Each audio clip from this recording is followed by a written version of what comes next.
I'm Brittany, this is Wei Ying, and welcome to Gaywatch, where we watch gay things, and we also read them. We are continuing, after quite the banger first 50 pages, of Erha, Volume 3. We are on page 63 for Chapter 94, which is called This Venerable One Sees the Heavenly Rift Again. Now, I have it on good authority, as I close my window. I have it on good authority from Tuxedo, who's in the chat today. Over in the Discord, Tuxedo told me that, not much happens in these next 50 pages. And we usually read about 40 to 50 pages. And they wouldn't lie to me or mislead me in any way. And what could possibly happen? Chu Wanning is just in an extremely dangerous place, and now, the barrier has let down and all hell's about to break loose. So honestly, seems legit. I don't think Tuxedo is lying to me. I think we're in for a really chill, combo beach and, spa episode. Uh-huh. We usually read for a couple of hours. We take a break somewhere around halfway in the middle to get up, stretch our legs, get more tea, that kind of thing. And that might be it.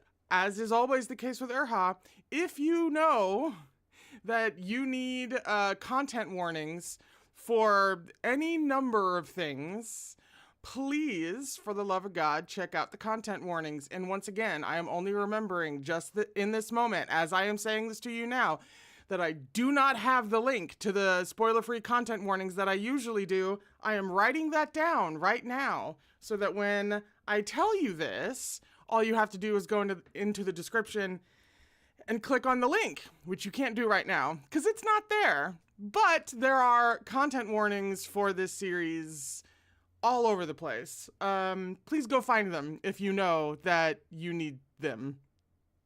There's a lot in this series. Big bold letter, content warning. Stars around it, arrows pointing at it. Okay. So, is that it? I believe it is. I'm just looking out the window as if that's going to make me remember anything. Because it's that lovely time of year where I get to have the window open. No, I think that's it. So, I'm not nervous. I don't know what you're talking about. I believe Tuxedo.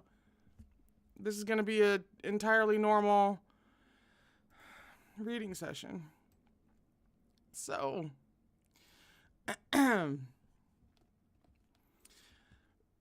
Chapter 94. This venerable one sees the heavenly rift again. A look of displeasure crossed Nangongsi's face, his gaze dark like rolling molten iron. He looked over, and his eyes snagged on the blazing red of Morun's holy weapon before moving on. Who's that? He's the Gongja from Xishang Peak. Surname, I'm too fucking nervous. I gotta calm down. I can read. He's the Gongja from Xishang Peak, surname Mo, Yuangshe replied. Mo, Nangongse knitted his brows slightly. The one that was picked up off the street some years ago. Nangongse cast Yuangshe a sidelong glance. You know him? We resided in the same courtyard at Peach Blossom Springs. Nangongse sneered. There was no telling what he meant by it, but when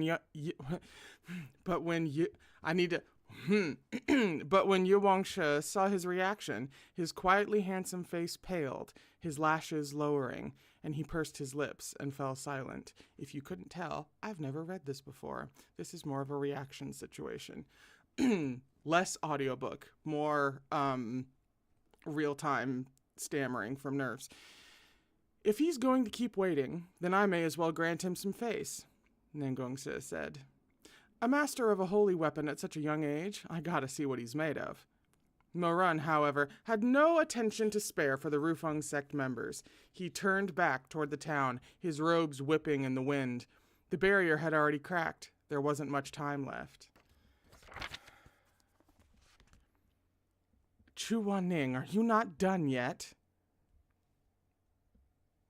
That was an interior thought. Small scene break. Lo Xianshen's nails ripped through the silk curtain. The white cloth fluttered, and the plain fabric was shredded into countless pieces of falling snow.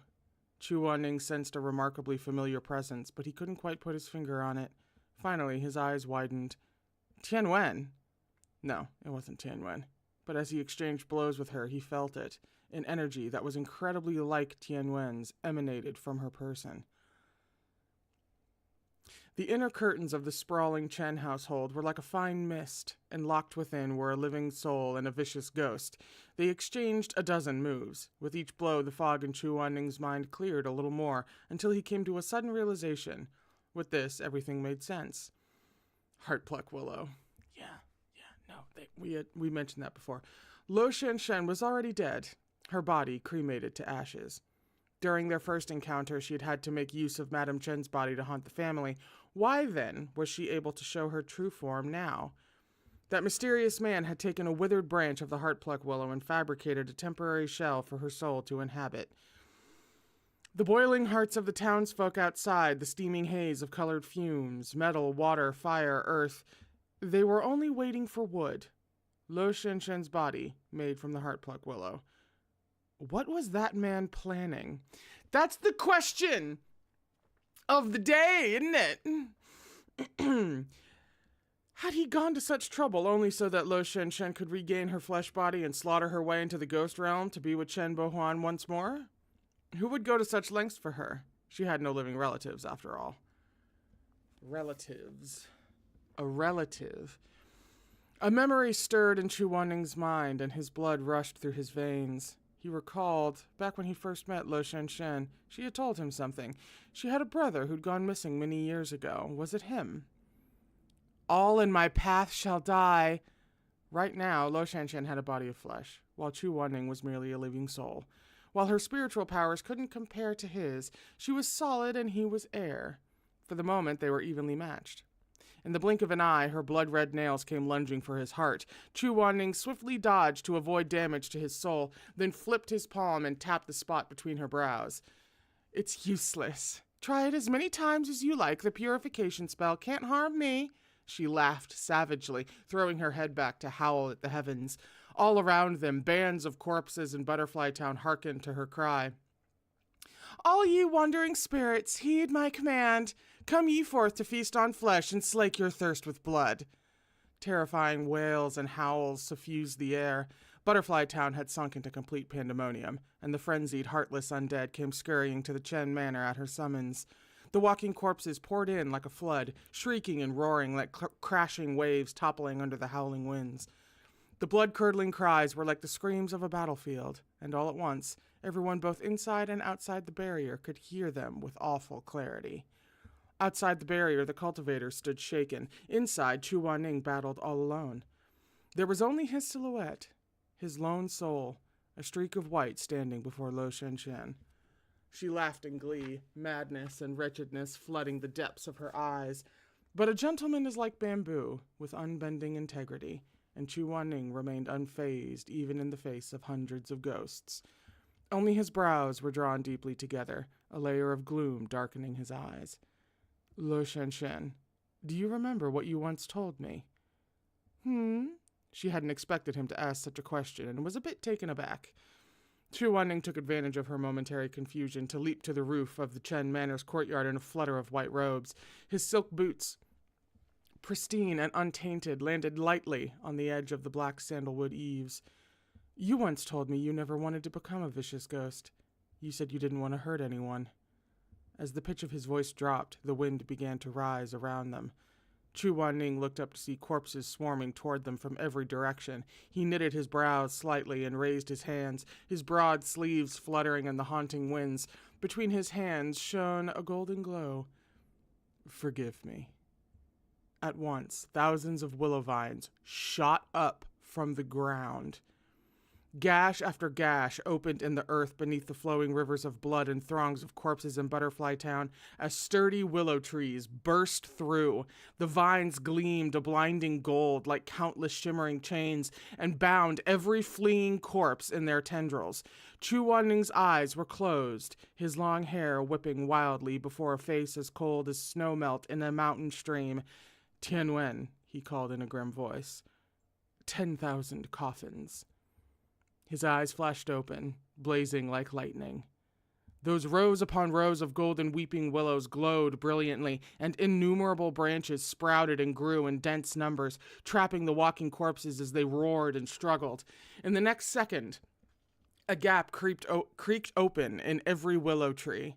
As the holes widened, the trees dragged the dead into the dark and brutally sealed them within. 10,000 coffins. Does that only work on dead people, or does that work on living people? I mean, kind of either way. That's terrifying and also a little hot, let's be real. But I'm just curious. I'm just curious if the parameters by which something that fucking amazing works. The largest weeping willow of all sprouted from the courtyard of the Chen's household. Fast as the sharpest arrow, its vines flew after the dodging Lo Shanshen. However, the girl currently had a body made from the Heartpluck Willow herself. Heartpluck Willow, Tianwen, Jiangui, all branches from the same heavenly tree, brought to the mortal realm by the exalted Go Chen. Thus, the 10,000 coffins of Tianwen couldn't immediately overtake the small and swift shadow of Lo Shanshen. The gold-embroidered phoenix on her vivid red wedding robes rolled in the turbulent winds as the giant willow darted after her, pulling itself from the ground, up and up, breaking through the barrier and stretching toward the skies above. A fucking image, ladies and gentlemen. Holy shit. Hang on. We're gonna relive that. Hang on. The gold-embroidered phoenix on her vivid red wedding robes rolled in the turbulent winds as the giant willow darted after her, pulling itself from the ground, up and up, breaking through the barrier and stretching towards the sky above. Hello.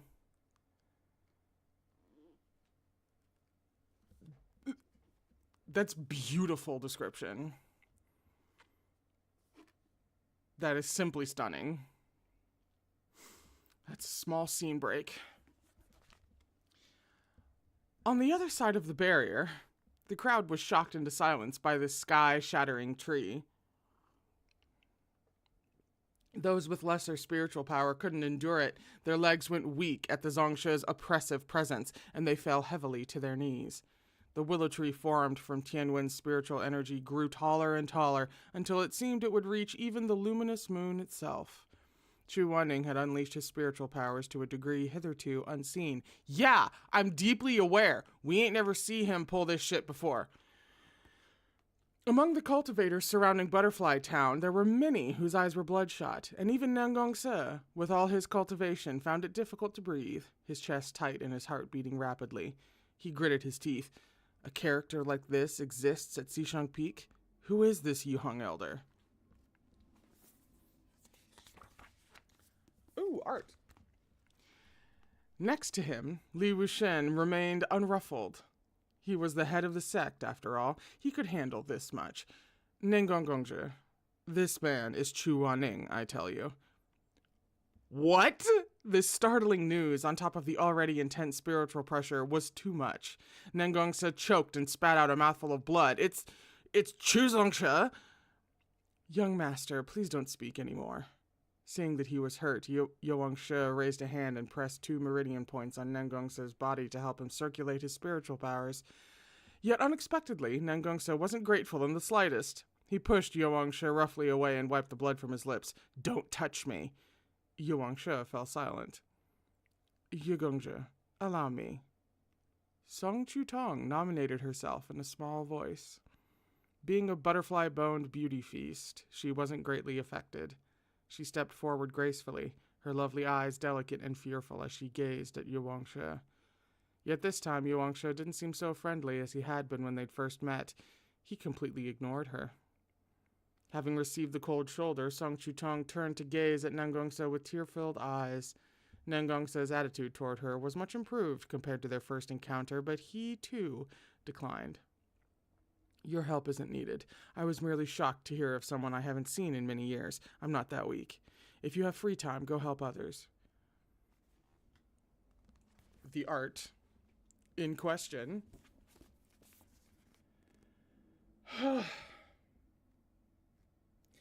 You can't bring up Song Chutong without evoking a very particular feeling, given the inherently visceral nature of what she is. What she was turned into, really. That's not the right window at all. There we go. From where he stood, Morun didn't notice at all this exchange between Song Chutong and the two Gongzha of the Rufeng sect.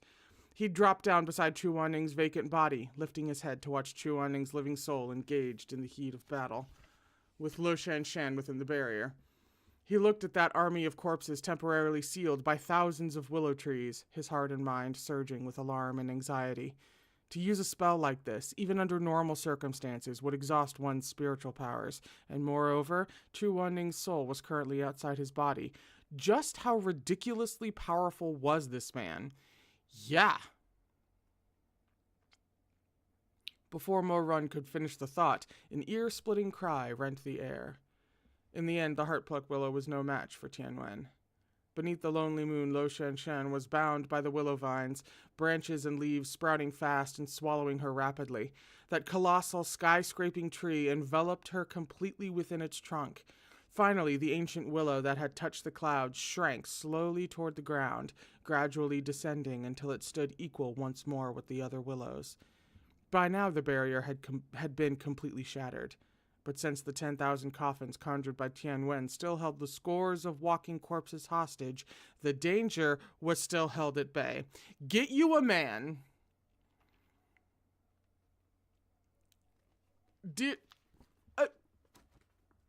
Hello? He's just out here doing this. Probably drained himself like a battery. Almost certainly. But like...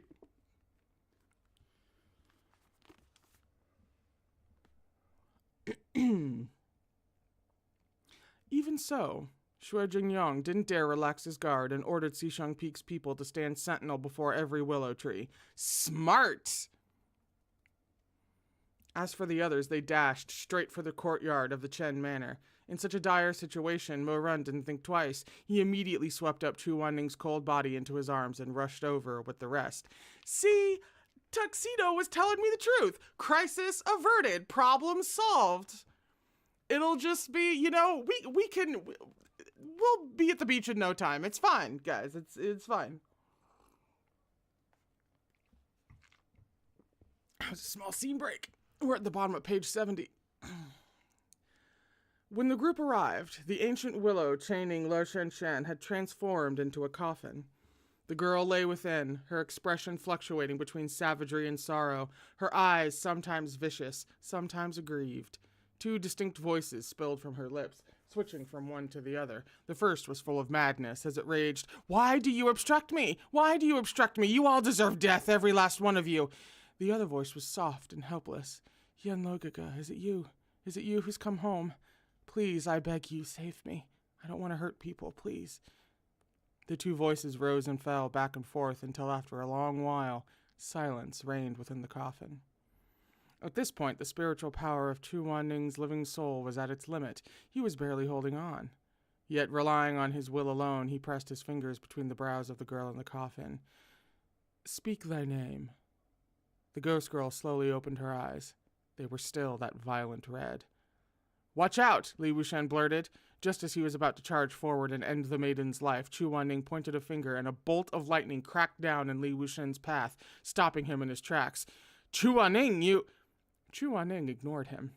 His eyes were locked on the delicate girl as she haltingly sat up in the willow coffin. No trace of killing intent lay in her blood-red eyes. Instead, they were full of panic and loss as she answered softly, "I am Lo Shen." When Chu Wanning heard her answer, he finally breathed a sigh of relief. His lashes fluttered close as the projection of his living soul faded. A moment later, the man in Morun's arms twitched gently. Morun quickly set him down, propping him against a pillar in the courtyard. He got down on one knee, bringing himself to Chu Wanning's level. "Shizun, are you back?" Chu Wanning's phoenix eyes were dazed, and it was several seconds before they regained their focus. He glanced at Morun. Chu Wanning had depleted his spiritual powers too greatly. He was a man with a weak spiritual core to begin with, and he now appeared somewhat frail, his face no less pale than when his soul had walked free from his body. Chu Wanning responded. He leaned against the pillar for a spell, then rose gingerly to his feet, using the pillar for support. With slow steps, he came before Lo Shen and lowered his gaze to look at her. Lo Shen's small mouth parted slightly as she stared at him in shock. "Yenlo, why am I here? What happened?" First things first. Chu Wanning's body was weak, but his eyes were still bright and sharp. He cut straight to the heart of the matter. "Tell me, who was it that fabricated your body? Do you remember? It's extremely important." Chu Wanning waited tensely, his nails near cracking with how hard he was digging them into the stone pillar. "I can't remember very clearly, but I have some impressions," Lo Shen mumbled. "It was a man. He..." Next to them, Shui Meng was getting impatient. "Think harder!" Lo Shen racked her brain, digging through her memories. "At the time, everything was hazy. I didn't see his face clearly, but I heard his voice. He had a bit of a northern accent, I think. Maybe..." "Ah!" she cried out, terror filling her face. "I remember now! It's him! It's him, the tangerines! The tangerine thief! I had a feeling! Fuck! God damn it! Oh! I was like, if she says the crazy dude, if she says crazy fucking mysterious unidentified motherfucker, I'm gonna fucking lose it. You don't dangle somebody that goddamn fucking sinister and be that mysterious about it unless he's gonna come back. I mean, you could just leave that up to mystery. It would be a very creepy little question mark to leave about who the fuck was that guy. It would totally work that way too. But like, Chekhov has a gun for a reason. Fuck. I'm alright. This stream's gonna get limited ad revenue, I can tell you that right now.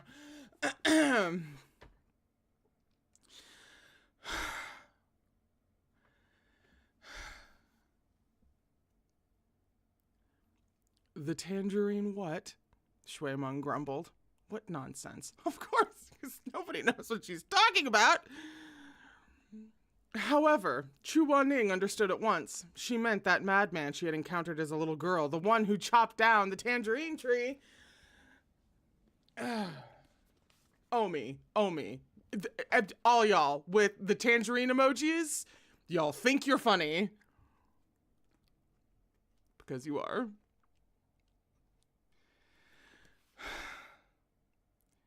There was a man from Lin Yi whose heart died at 20. Who was it? Lin Yi. It couldn't be Rufeng sect, could it? Was it?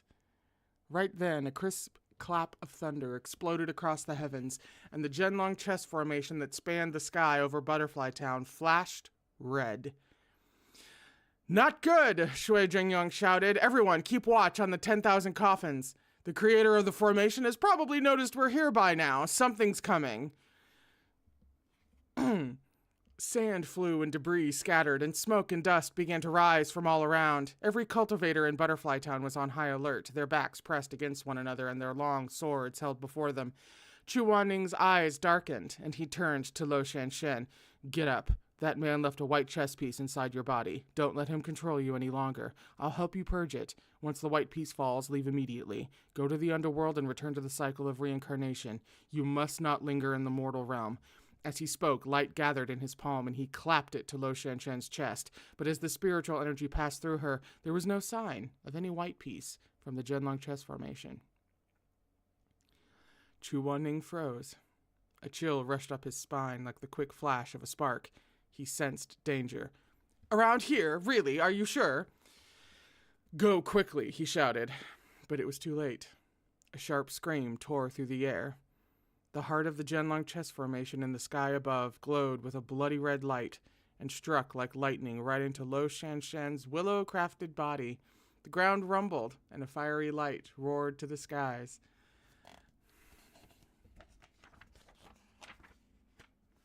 "Lo Shanshan!" The girl's silhouette rapidly contorted in the sea of fire, and in a split second a wisp of a fragrant soul rose to the skies and mixed with the burning miasmic fumes. The soul mingled with the fumes into a single entity. Where Lo Shanshan once stood, a stream of jade-green light now shot toward the heavens. A spiritual essence of wood! The blood drained from Chu Wanning's face, and his eyes flashed with hostility. He'd been thinking about this all wrong. He'd been thinking about this whole thing the wrong way. While alive, Lo Shanshan must have been someone who possessed great wood elemental spiritual energy. The villain behind the scenes wasn't making an offering of the metal, fire, water, and earth elements to the wood elemental heartpluck willow. Rather, he was waiting for the enormous miasma of resentment to coalesce into that crash of thunder and strike Lo Shanshan's body, transforming her resentful spirit into an energy source for what was left of the heartpluck willow. Metal, wood, water, fire, earth. All 5 elements were now assembled. This person had everything they needed. All Thanos has to do now is snap! Chu Wanning lifted his head and looked to the sky. Everyone was looking at the sky. Everything stopped. It was horribly, terrifyingly still. Suddenly, the earth began to quake. It was all too like what he and Morun had seen in the ancient city of Linan, in the illusion at Peach Blossom Springs. Above Butterfly Town, a titanic purple-black rift rent the night sky. Within, they beheld endless, bloody chaos, death, pestilence, hatred, as if the eye of the devil himself slowly opened before them. Li Wuxian pointed at the rift. "The infinite hells," he cried, voice trembling. "The barrier to the infinite hells, it's broken. The firmament over Butterfly Town is torn. The door to the ghost realm is open."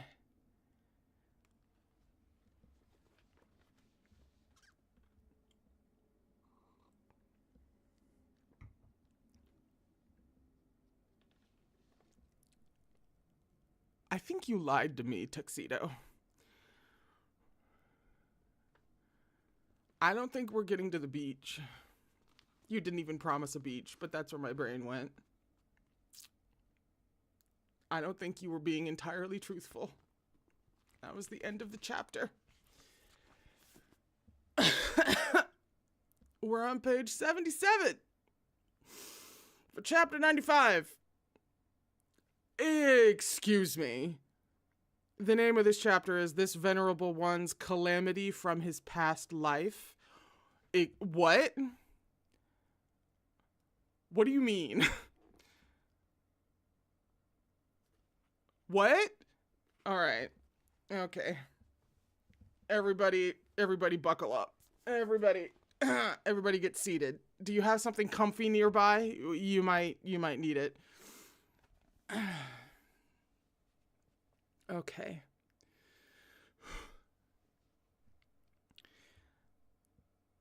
That thin boundary separating the world of the yin from that of the yang was far from the sturdy barrier it had been in ancient times. Occasional tears and gaps were such a common occurrence these days that they barely registered alarm within the cultivation world. But now, a bloody eye had ripped straight across the heavens, bathing the sky and earth alike in an unnatural, eerie hue as debris whipped through the air. A once-in-a-generation calamity, the heavenly rift.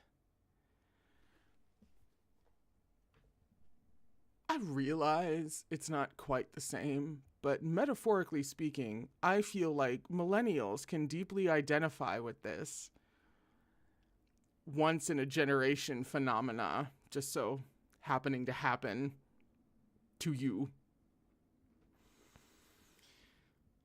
None present, save Morun, had ever personally witnessed such an immense catastrophe. Be it the white-haired Li Wuxin, the battle-seasoned Shui Jingyang, the upper cultivation realm's Rufeng sect, or the lower cultivation realm's Xisheng Peak. Every one of the 1,000-some people gathered before Butterfly Town were aghast, without any idea what to do. Morun felt like he had been struck by lightning. The thick stench of blood from his past life washed over him, the ruthless massacre, the endless spilling of blood.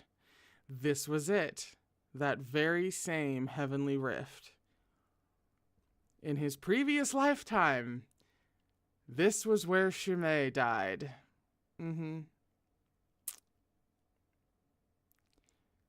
Yeah.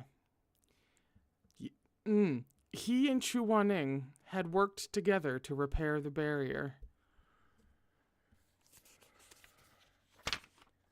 But his limited spiritual energy had made him vulnerable, and he was attacked by the masses of ghosts and demons pouring from the rift, and fell from such a height. But that wasn't supposed to happen yet. Not for another 3 years. And Chu Wanning just drained his battery.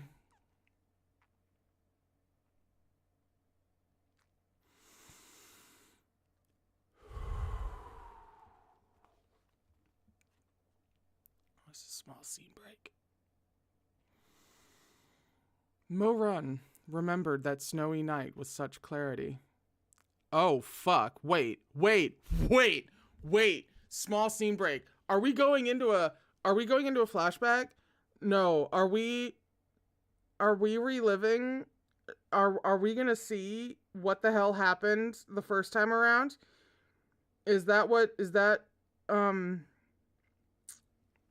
Tuxedo's a goddamn liar. And I'm just gonna pretend like I didn't know that until right now.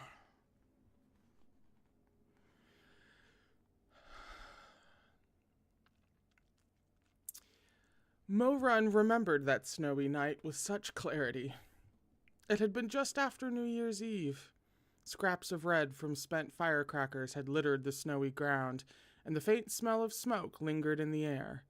He had celebrated the new year with everyone else that night before, indulging in the Tusu wine, which comes with a footnote reserved for the occasion. Tusu wine is a type of wine brewed with herbal medicines, traditionally drunk during New Year celebrations. It originated as a custom to ward off plagues and has come to represent well wishes for health in the new year. I don't think there's enough of that wine to help us now.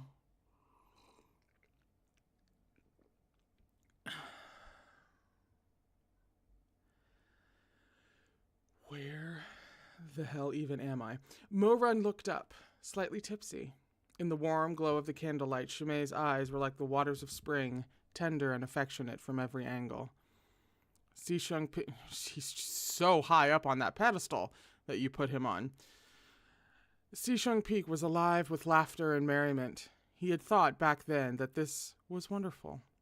That even if he never ended up acting on his feelings toward the person he liked, he'd be content to stay by his side for a lifetime and watch over him from a distance, just like this. This doesn't parallel anyone else's experience within the narrative, Chu Wanning. This doesn't remind me of anything at all. The festivities came to a close, and the disciples drifted back to their quarters. He and Shimei left Mengpo Hall together, their path lit by the moonlight reflected on the snowy ground. Shimei looked a little cold, so Morun shrugged off his outer robe and draped it over his shoulders without a word. Emboldened by the alcohol coursing through his blood, he snuck a few more glances than usual. I just had a really awful thought.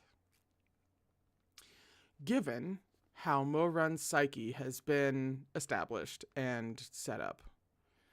It's not outside the realm of possibility that what actually happened at during Shimei's death was, we already know his perception was at least a little skewed in regard to Chu Wanning.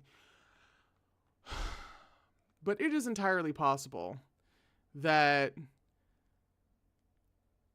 how do I put this? That, like, I guess, for lack of a better, that ultimately speaking, like, Shimei did something, like, heinous. If Shimei really does turn out to be, you know, evil, or the other reborn person, or what have you, if Shimei turns out to be the bad guy, it's entirely possible that he wound up doing something that gave that away in the moments that led to his death, and Morun being thoroughly unable to accept that, which would check out given what we know about him, has just buried that under about, you know, 1,000,000 pounds of rubble in his psyche, and once again averted everything, sidelined everything to Chu Wanning. Just a thought I had. Beauty like new fallen snow, pure and untouchable. Run. You drank a little too much today. Did I? The rest of Morun's laughter died in his throat. Shimei had cupped his face with chilly hands, making his already warm cheeks burn hotter. Morun's eyes opened wide, and a tremor ran through his body. Shimei said with a smile. Look at you. 3 cups and your face is all red. It's just kind of hot.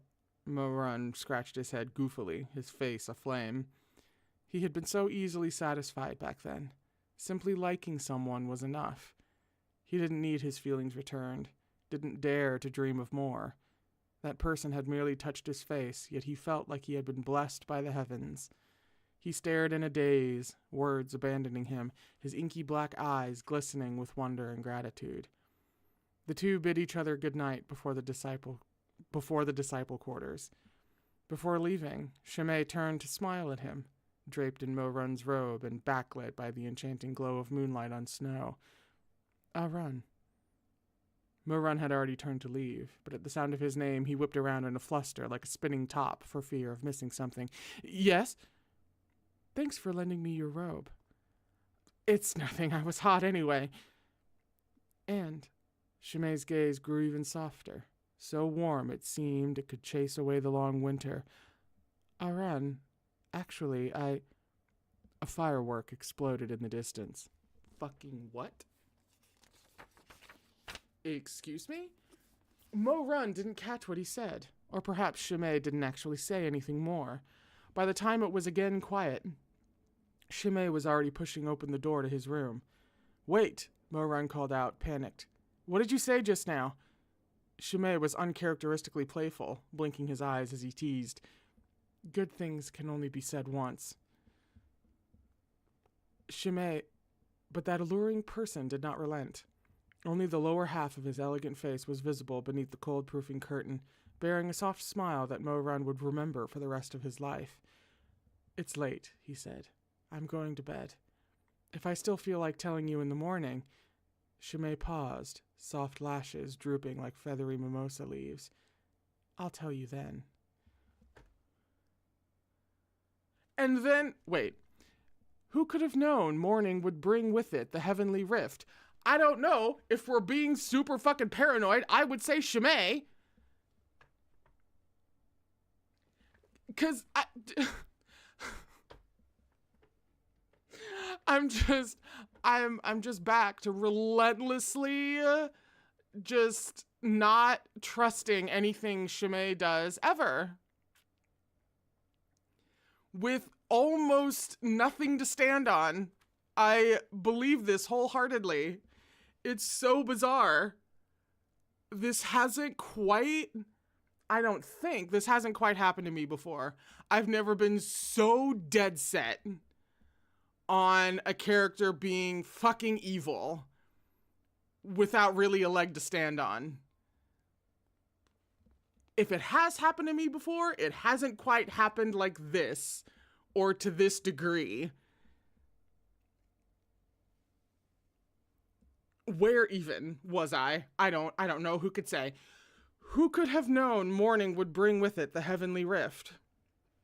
In the end, Morun never got to hear the rest, and the most tender dream of his life was dyed a bloody scarlet. How many times had he dreamt of that smile on Shumei's face beyond the half-raised curtain, of its beauty and gentleness? Perhaps he'd only imagined it, but he'd felt that smile had held boundless feelings. Time and again, over the course of his painful life, he dreamt the rest of that dream. In his dream, Shumei would say that he liked him. Morun would wake up grinning, happy, so happy that for a moment he would forget Shumei was dead, that there was no turning back. Still grinning happily, he would contemplate the rest of their lives together, contemplate what delicious foods he would make for his beloved. Such important matters were worth putting some thought into, after all. But then, grinning and grinning, tears would start to roll. He would bury his face in his hands. He would never hear the words that had scattered into the wind on that snowy New Year's Eve. Not even the scene that I thought it was going to be, and yet I'm still devastated. In the sense that, like, when it comes to Shumei, we keep getting information but not answers, and I don't know how that works. How do you do that so often? Like, how this has happened so much. Every time we get a glimpse into this guy, it's elusive in a way that shouldn't be. I don't know. I don't know what she's doing here. I really don't. I don't know how she's doing it, I should say. That was the scene break. We're on page 81. Ripping through thousands of miles of heavy clouds, the infinite hells yawned open. Evil spirits and demonic fiends, countless in number, poured from the rift like a legion marching to besiege a city. The screams from all around jolted Morun from his memories. Nearly crazed, he pushed through the chaotic, surging crowd, shouting frantically, beside himself with panic, searching. "Shumei! Shumei! Shimingjing! Where are you? Where are you?" I don't know why the heavenly rift came 3 years early. This is in his head. I don't know if I can protect you with the strength I have now. I can't bear to see you hurt again. Can't bear to watch you die again. Please live. It's my fault. I should have gotten stronger so I could protect you right away. I was stupid. I didn't think things through. Didn't consider what might happen. Where are you? I mean, that's a fair. We've seen him kind of blame himself. I mean, he mostly blames Chu Wanning, but you know, somewhere in there was definitely anger at himself. A run. Between the clashing of weapons, he heard a faint voice. "Shumei!" There he was, next to Shui Meng, shielding the pair of them against the onslaught of evil spirits with a screen of flowing water. Morun hurtled toward him, heedless of all else, his throat tight and his eyes stinging. "You damn mutt, get over here already and help!" Shui Meng fought with the might of 10 men, but the waves of corpses were a ceaseless tide. Beads of sweat stood out on his forehead as he said through gritted teeth, "Hurry up!" He didn't need to say any more. Morun leapt into the air with a flash of red as Jian Gui answered his summons. He brandished the willow vine, and the holy weapon annihilated an entire row of the vicious ghosts in a single lash, transforming them to dust in an instant. Morun turned his head to yell in Shumei's direction. "Stay close, get behind me." I want to go help Shizin." "Don't move." The word struck unadulterated fear into Morun's heart. Under no circumstances would he allow Shumei anywhere near Chu Wanning in this battle. Not this time. Memories from his past life overlaid and bled into the scene before him. Back then, he had said the same thing. "I want to go help Shizin." "All right, go quick. You'll be safer over there with Shizin. Stay close and let him protect you." Let him protect you. How absurd. Chu Wanning. Chu Wanning. Morun had planned and calculated for every possibility, but he had forgotten to consider that this person was Chu Wanning, cold-blooded and heartless, head full of the common people, but not a whit of care for his own dying disciple. Don't go over there. He can take care of himself. Morun's head felt numb from the overlapping vision of 2 lifetimes. Eyes bloodshot, he roared at Shimei. Don't move. Stay right here. But Shizune expended so much of his strength just now. He'll live. Worry about yourself. Morun scowled darkly and directed another powerful lash at the surging waves of undead, sending flesh and blood flying and clumps of brain matter splattering to the ground. His current level of spiritual power was a far cry from the heights he'd achieved in his past life, but the forms and movements came to him like second nature. After all, his body had seen countless battles and had crossed blades with the likes of Yuangshe and Chu Wanning. He fought fearlessly, undaunted in the face of the savage undead in their millions. The rift in the sky grew. The fiends that had been confined within the infinite hells for centuries poured into the mortal realm in a violent deluge. They mixed with the walking corpses of Butterfly Town that had taken advantage of the strength afforded them by the sudden influx of yin energy to struggle free of Chu Wanning's willow vines. The situation grew increasingly terrifying, increasingly out of control, frantic as a pot of boiling oil doused with water. The ghosts and demons snatched living people and tore into them like a swarm of locusts descending on a field of crops. Demonic encounters were routine business for those from Xishang Peak. They could hold their own. But the same could not be said of Rufeng's sect in Bitan Manor. One after another, their cultivators screamed and their blood splashed into the air. Chu Wanning was too far away for Morun to see how he fared, but he caught sight of Yuangshe and Nangongse among the throngs of people. For all the two were at odds, their fighting styles were strikingly similar. Now's not the time, but he saw Yuangshe toss aside his sword to summon a longbow in a flash of blue light, while Nangongse's bow was like the arc of the crescent moon in his hand. The two exchanged a glance before dashing past one another to cover one side each, aiming at the densest masses of undead corpses and drawing their bows to the fullest. They let fly at practically the same instant, the white of the arrows fletching cleaving through the skies with a sound like the screeching of birds. The arrows were tempered with spiritual power, encased in blades of cutting wind that sliced through the air and ripped through every fiend in their path. Okay, power couple. Looking rather pleased with himself, Nangongse reached back for another arrow, but the quiver at his back was empty. I'm out. Here, before his temper could begin to spark, Yuangshe had already tossed him another bundle of arrows. You never bring enough.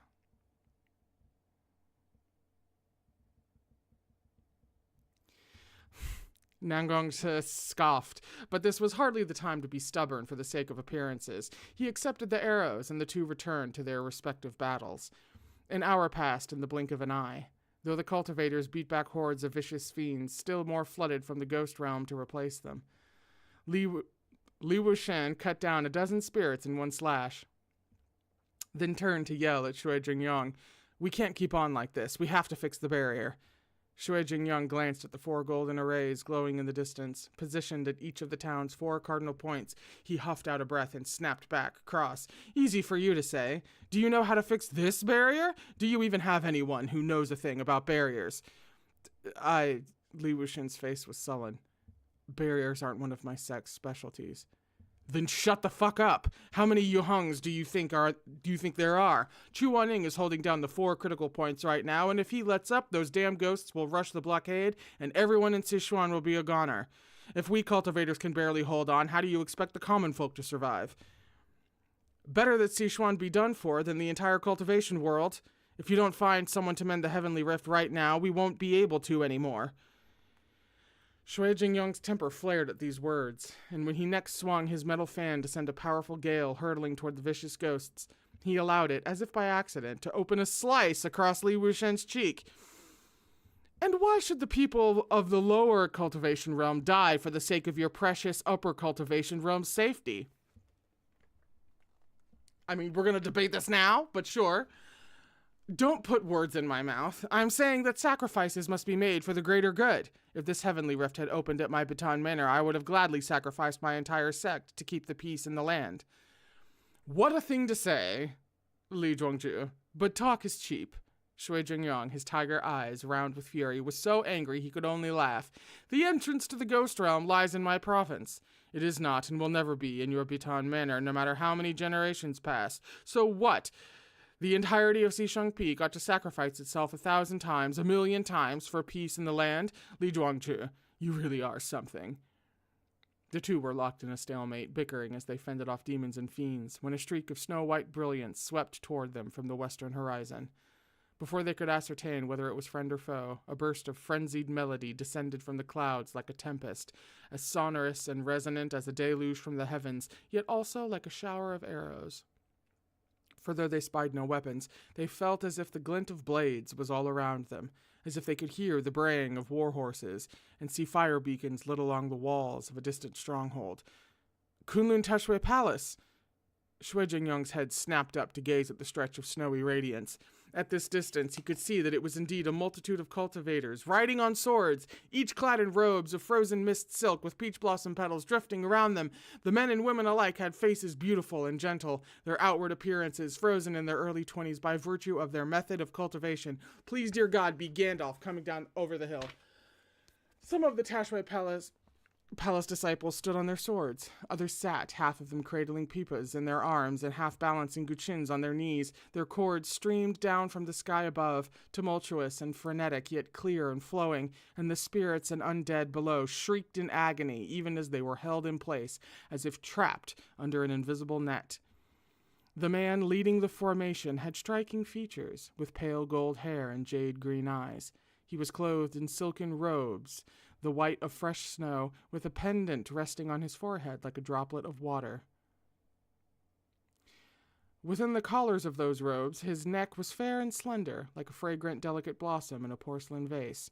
Kunlun was a snowy, frigid land, and the fox fur draped over his shoulders atop those silken robes only added to his aura of poise and elegance.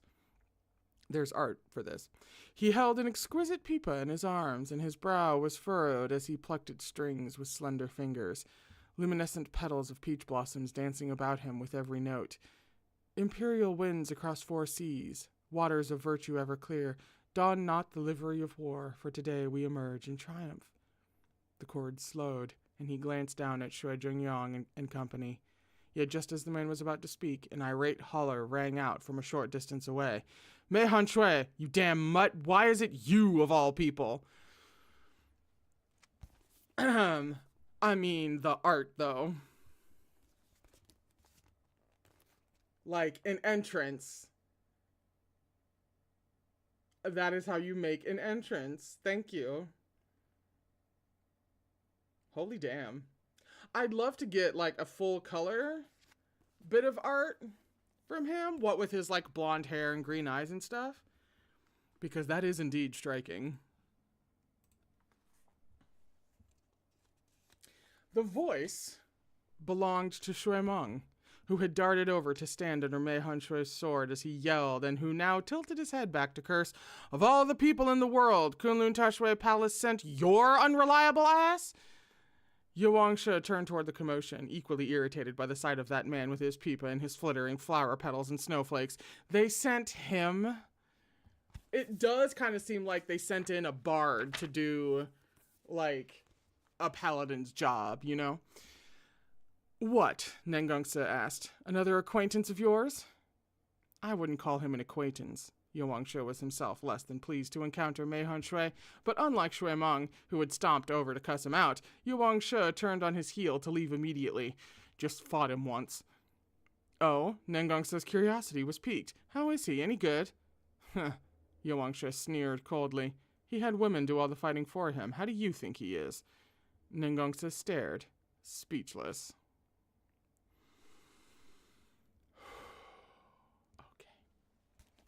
So, it's 4. This feels like a good place to have the break before we get into whatever the fuck, right? So, we are on page 89 for chapter 96, which is called This Venerable One's Hatred Born in This Life. And on that lovely note, we're going to take the break. I try my best to keep it under 10 minutes. So, I'm gonna go make some tea. And, I don't know, pray. I don't pray. What am I talking about? Hope. Sure. Yeah, we can do that. I'll be back in just a few minutes to keep going with Erha Volume 3. See you in a minute.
And we're back. So, let me just double check to make sure. Okay, I was just checking on the stream real quick to make sure we had a nice strong signal for the rest of this beach episode. So, we're on. Somebody up in the comments mentioned how the volumes, what constituted a volume, was structured differently in the original web novel than it is in the volumes. And so we're actually coming up on the end of what the original story set apart as volume 1. So we're at the end of a volume is what I'm saying, even though we're like towards the beginning of the third one. Yeah. It's kind of like finding out that you're actually at like a midway point or something. Like, by the way, you're at the end of a volume. It's nice. I'm not nervous. I don't know what you mean. We're on page 89 for chapter 96, called This Venerable One's Hatred Born in This Life.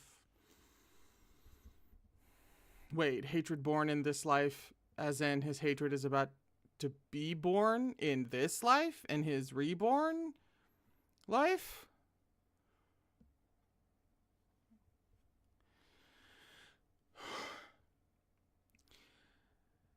It was hardly surprising that Ye Wangshe despised Mei Hunshui. This man was none other than that Da Shishang from Peach Blossom Springs, who'd had innumerable female cultivators cooing over him and squabbling jealously for his attention. Nengongse had initially assumed that this new arrival was some powerful character, but he turned out to be a pretty boy who relied on his looks. His initial interest vaporized in an instant, and he turned back to the battle at hand. Mei Hunshui glanced at Shui Meng, a flicker of exasperation in his gaze, but did not deign to respond. His brows dipped and his fingers danced over the strings of the pipa. At the sound of his notes, the 100 cultivators of Tashui Palace spread out in all directions. Guqin Division, play the Song of Al-Qaid. That comes with a footnote. Yao Guang, known in English as Al-Qaid or Wuhu. Benenach, that was my best first attempt, is the leftmost star in the Big Dipper. Oh, gotcha. Pipa Division performed the nullification dance. On his command, the ensemble changed its tune. No, literally. A cascade of chords, played strong and fast, blended into a resounding refrain that scattered the clouds. Immediately, the hordes of demonic fiends ceased their fighting and stood in place, with necks outstretched and hollow stares on their ghastly faces. Don't call out... No? Sorry. Don't count out the bards.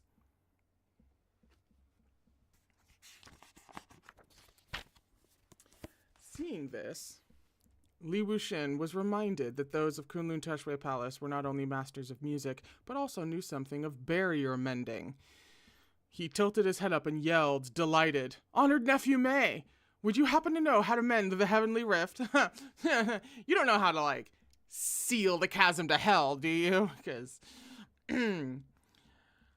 honored nephew came with a footnote. Although he calls him nephew, Li Wuxian is not implying a blood relation to Mei Hunshui. Here, he uses the familiar term in the same spirit as a greasy salesperson referring to a potential customer as Daga, older brother. Yeah, no, we got that vibe that all of a sudden he's like, wait, they know how to heal fucking barriers. Honored nephew! Yeah, we got that. Mei Hunshui ignored that distasteful address of honored nephew and answered, "The heavenly rift of the infinite hells is beyond my abilities." Ah, then Li Wuxian's face paled. Then he swept his sleeve and sighed gustily. "Hunshui, what about the barrier around Butterfly Town? Would you be able to hold that down?" Shui Jingyong spoke up. "That's a good idea, actually." Xisheng Peak and Tashui Palace had always been on friendly terms, and Mei Hunshui, seeing a familiar senior, bowed courteously. "I can try." "Great!" Shui Jingyong slapped his hands together. "You go guard the barrier at the cardinal directions, make sure the demons don't escape, and call Yu Hung back." "The Yu Hung Elder?" "Oh, my damn memory, I forgot you've never met Yu Hung. Don't worry, you'll know him when you see him. Just look for the person maintaining the barrier right now." Understood. Mei Shui, cool and collected, sailed off toward the outskirts of the town with a tilt of his sword, like a shooting star upon the wind. Nengongsa knocked 3 arrows onto his bow and loosed them in 3 directions at once. All right, be hot about it. Amidst the thrumming of the bowstring, he saw Mei Shui shoot past with speed and grace as the rest of the disciples from Tashui Palace suppressed the enemy with mellifluous chords. Ooh, mellifluous. Well done, great word. He was surprised despite himself. This person seems quite capable after all, he said to Yuangshe. Why did you call him a pretty boy who relies on women to fight his battles? Yuangshe, somewhat baffled himself, had no immediate answer, but the fiends were moving sluggishly now, presenting an ideal opportunity to destroy them, so he didn't waste time thinking about it. Perhaps he didn't go all out against me back then, he offered, then turned back to the enemy and said no more. With 4 of the 10 great sects now on the scene, the fight against the Heavenly Rift became somewhat less desperate, but the battle was still a harrowing one. Although the fiends presently on the ground were immobilized by the cords of Tashui Palace, more oozed, shrieking and howling from that bloody eye linked to the ghost realm with each passing minute. The force from Tashui Palace had taken up position in midair, but they couldn't defend themselves while playing. Thus the demonic fiends rushed toward the Pipa and Guqin players, where they hung between the clouds. The Tashui Palace disciples had no choice but to divert some of their number to play a song of defense. The song of suppression and exorcism weakened at once, and the masses of fiends on the ground resumed their furious rampage. Worse still, as the portal to the ghost realm yawned wider, several high-level demons consumed enough yang energy from the mortal realm to cast off their fetters and cross the rift, dragging their chains and shackles behind them. These creatures were nothing like the minor fiends that preceded them. They were possessed of both their corpses and resentful souls, and were far more powerful and vicious, well beyond the scope of what an average cultivator could handle alone. In an instant, some hapless stragglers were slammed to the ground in a single strike, their chests pierced through by bony claws.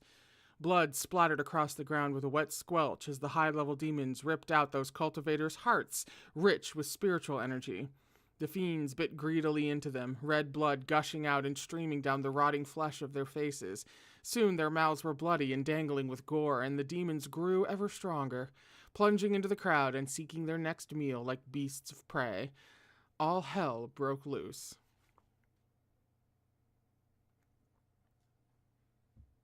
I don't even have to say literally.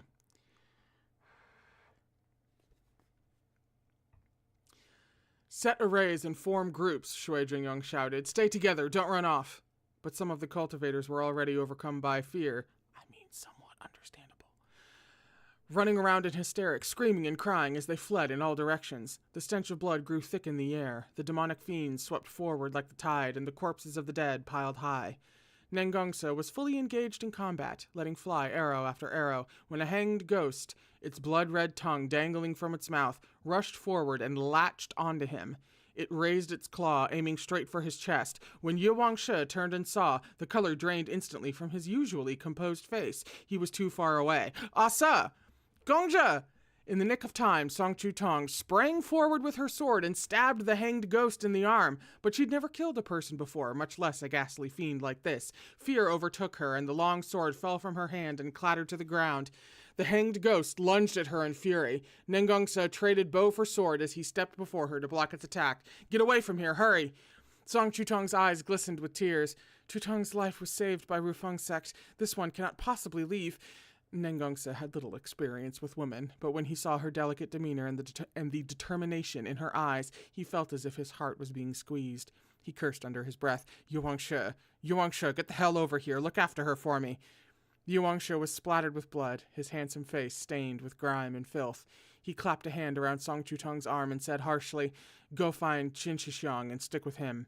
I'm not leaving. I can still help, she pleaded. Young masters, I want to stay with you. Yuangshe, make sure you protect her.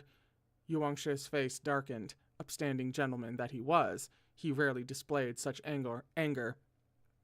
Nengongsa. The syllables of that name came out trembling, broken. You must have lost your mind.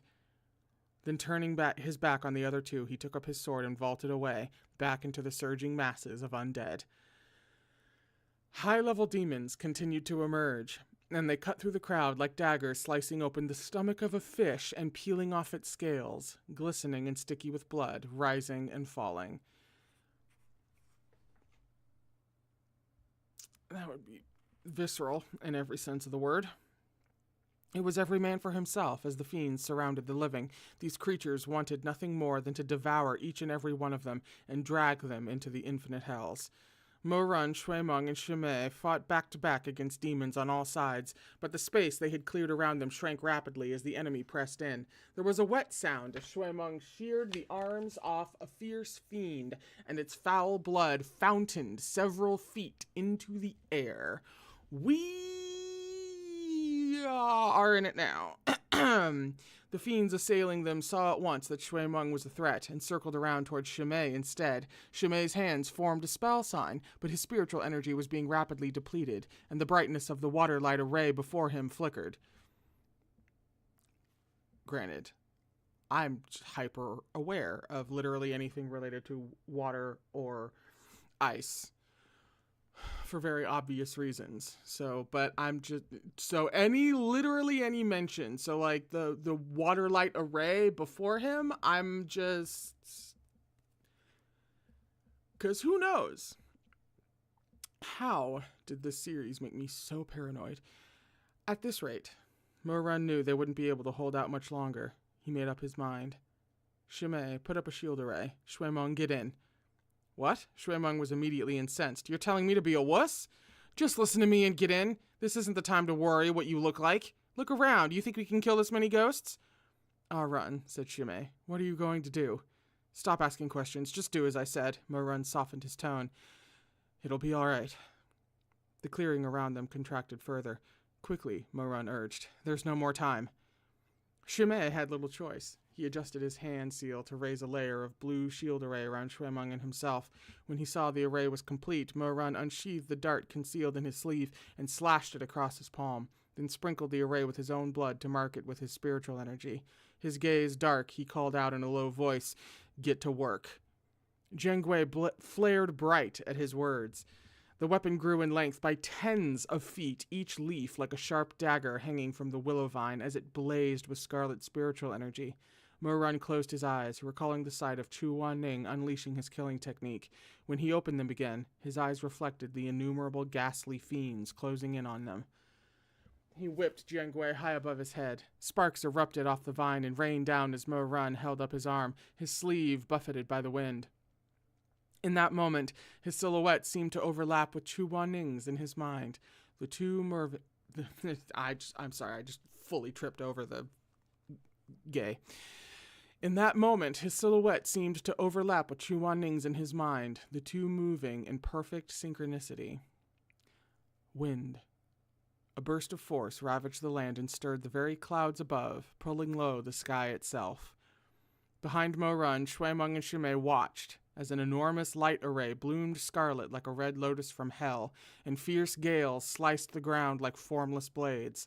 Jiangwei whirled, a blur in Morun's hand. Dust and debris swirled into the air, and the overwhelming force pulled the fiends into the maelstrom and ground them to mince. Chu Wanning's wide-range killing technique. Wind. Already, Morun could use it this well. By the time the tempest calmed, the area was scoured bare. When Morun turned around, it was to the shocked expressions of Shuemeng and Shimei. But he was in no mood to celebrate. He felt only that he was far from where he needed to be. If his cultivation level now was anywhere close to what it had once been, a fracture in the Ghost Realm barrier would be a trifling matter. Jesus fucking Christ.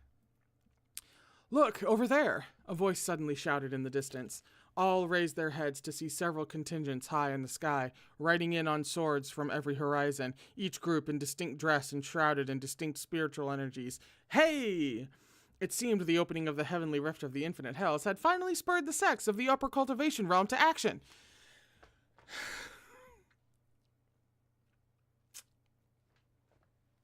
You know, I'm writing that down. Hang on. I'm making a note of this fucking line. Hang on. It seemed the opening of the heavenly rift of the infinite hells had finally spurred the sects of the upper cultivation realm to action. It's a little too real. It's towards the bottom of page 95 in this volume 3.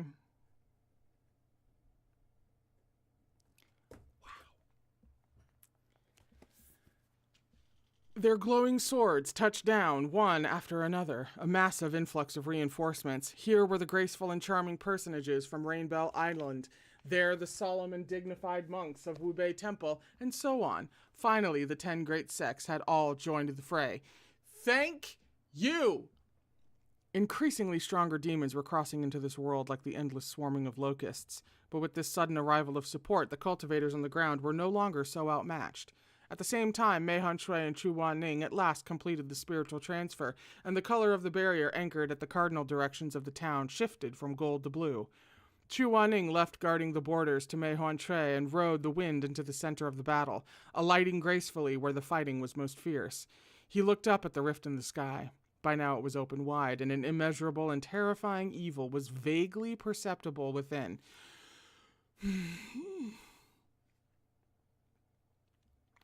The insane strength of this entity was practically palpable, as if it had drunk the blood and consumed the brains of millions.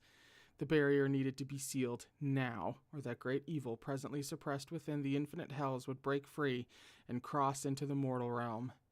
Chu Wanning couldn't help but wonder if that was the whole point. Was this what the person behind the scenes was after? Did he wish to unleash some kind of great evil from hell on this world? But to what end?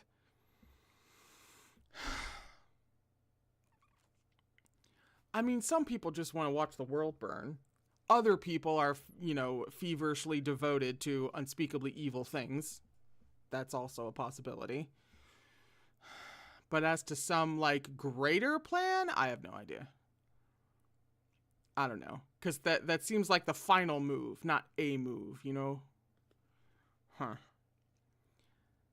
Shizun, Shimei called anxiously after him. Chu Wanning turned toward his voice. Memories from the past life once again overlaid the present scene.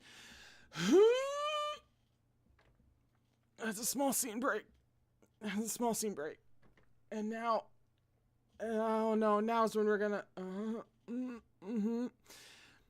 Shizun! Shimei had called for him the same way back then. Then, too, Chu Wanning had turned toward his voice. Shimei panted in the snow, covered in blood and grime, but his eyes were firm and determined. Shizun, are you going to mend the heavenly rift? But that's not just any fracture. That's a fracture into the infinite hells. Shizun, how will you manage by yourself? Chu Wanning did not answer immediately. Let me help. I learned some defensive skills at Peach Blossom Springs. I won't get in Shizun's way. We're really going to do this piecemeal? Because that's another short scene break. So that was just a glimpse into the past.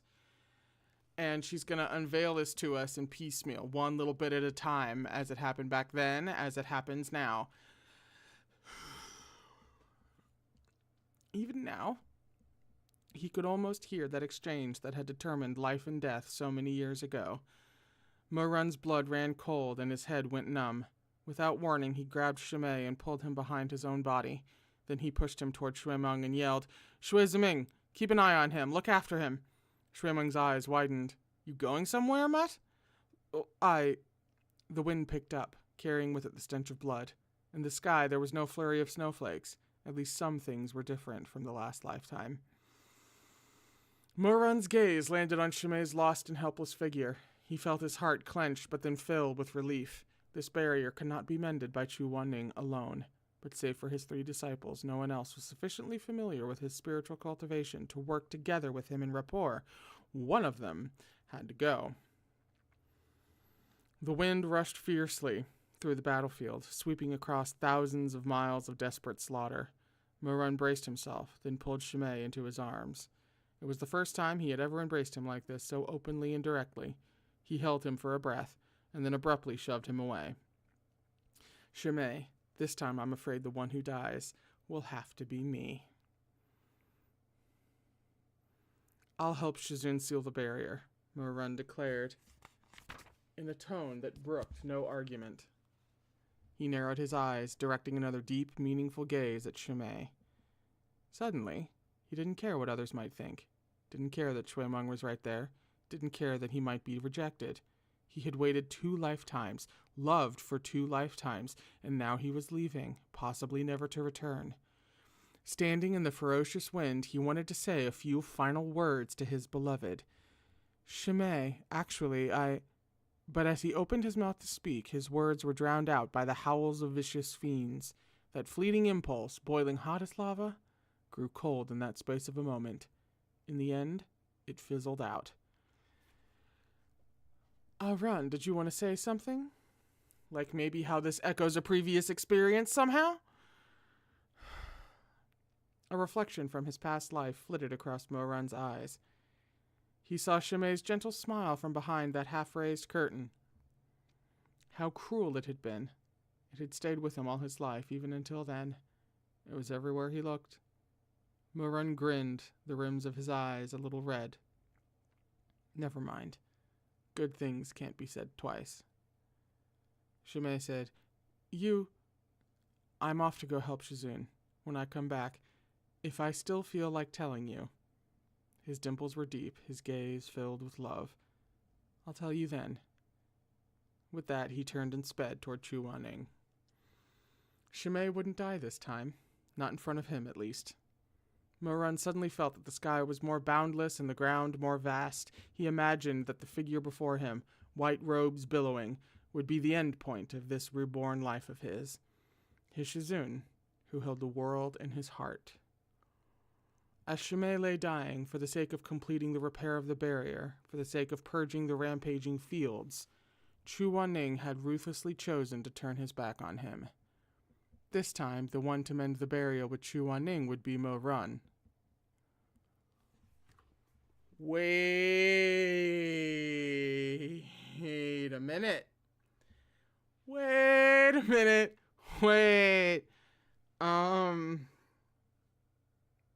Wait. No. You couldn't do that. There's no, I am so aggressively not looking at chat right now. You couldn't. You couldn't. I don't, it's the opening to hell. You can't do that. What would that even, no. Fucking, no. There's no way. There's no way. This time, I'm having to put the book between me and the chat so I don't read it. This time, the one to mend the barrier with Chu Wanning would be Morun. Chu Wanning despised him so much, disliked him so much, there was no way he'd cast aside his esteemed reputation as the Beidou Immortal to spare a thought for the life or death of his insignificant self. Shizun. Morun came to a stop in front of him, Jiangwei glowing in his hand. This barrier is hard to repair. Let me help. The situation was dire. Chu Wanning shot him a wordless glance, tacit assent. He leapt up to stand at the highest point of the Chen Manor, Morun following at his heels. Set the discernment barrier, Chu Wanning said. Morun moved in accord with him, following his instructions. One turned to the left and one to the right. The tips of their fingers glowed with the seal of the discernment barrier as they lifted their hands to the air in concert. Invoke! Spiritual energy streamed from their bodies at the invocation. The pair worked as one, each holding down a vital grounding point of the array, and used their surging power to form a scarlet gold barrier. As the barrier expanded outward, any demonic fiend it touched shrieked as if burned and fled back into the eye of the ghost realm. The barrier grew clearer and brighter by the second, and below their feet rose a pair of coiled dragon platforms composed of spiritual energy, which lifted the two high into the skies above the town. Before the glaring gold and scarlet light of the barrier, the ghost eye gradually began to close. Yet at the same time, the resentful spirits within the rift grew more frantic, refusing to yield. With each inch of closure, the resentful energy spilling from the fissure intensified, and by the time the edge of the barrier was mere miles from the rift, The corruption emanating from its depths was almost a physical thing. Morun's reborn body felt as if a heavy weight had settled over his shoulders, like an immense rock weighing 1,000 tons pressed against his chest. He struggled to breathe. Across from him, Chu Wanling's spiritual energy was strong and steady, streaming into the barrier without cease. 1 inch. Another. The gales whipping around them were thick with corruption, intensifying and converging on their position. Morun felt as if numberless daggers were digging into his flesh and bones. Shizun. As his consciousness began to fade, memories from the past again flitted before his eyes. He saw Shimei and Chu Wanling working together to repair the barrier. It was mere seconds before the worlds of yin and yang would be separated once more. The vicious ghosts, soon to again be deprived of yang energy, saw that Shimei's side was much weaker. They clustered together and charged toward Shimei as one. In an instant, Shimei, who had been doing his utmost to maintain the balance of the barrier, was pierced through. Now this scene played out again, almost move for move. Only this time, the one whose heart was run through by 1,000 ghosts was Morun. A cascade of demonic fiends broke through the heavy cloud cover and punched through Morun's chest in a flash. Red swam before Morun's eyes. It took him a moment to register that it was his own blood bursting from his chest. Drowning in the suffocating stream, he strained to turn toward Chu Wanling, only to see the man's pristine white robes and coldly impassive face turned away, not even sparing him half a glance. Resentment flooded his chest. It settled into deep hatred. Morun fell from the coiled dragon platform, blood seeping from the corners of his lips, chest dyed a deep crimson. The fall took only a moment, but it felt like an eternity, like a drowning person sinking slowly to the bottom of the sea, never again to hear the soft whispers of the living world. Did Chu Wanling even see this happen, is my question. All this time, did Chu Wanling just simply, legitimately not see or notice either Shimei or Morun? Chu Wanling hadn't lifted a single finger on his behalf. He hadn't tried to stop the attack. He couldn't even be bothered to look. You see? As Morun fell, his scarlet spiritual energy dissipated. And just as in the previous lifetime, Chu Wanling chose to pour the remainder of his power into the portion of the barrier that Morun wasn't able to mend, and, by dint of his strength alone, forced the barrier shut, with a thunderous bang. The fiends left on his side of the gate, cut off from the yin energy of the ghost realm, fell immediately into a mad rampage against the cultivators. They mowed through innumerous living souls in mere moments, and utterly annihilated the formations of several sects. Chu Wanling descended. When Morun fell, a layer of light had materialized beneath the coiled dragon pillar to cushion his fall. But his chest had been pierced straight through, and blood pooled on the ground beneath him, just as Shimei's had back then. Chu Wanling beat back the fiends that rushed toward Morun and, with a backhanded wave, dropped a protective barrier around him. Shizun, Morun, behind him, murmured quietly, "Are you leaving?" He coughed up blood, but a grin spread across his face. "Are you leaving again?" Outside the flowing golden barrier, that person continued to stand with his back to him. Morun opened his mouth, but his throat was filled with the taste of iron. Chu Wanling, are you made of wood? Do you even know what it's like to feel sad? To be selfish? Do you? Chu Wanling? Chu Wanling.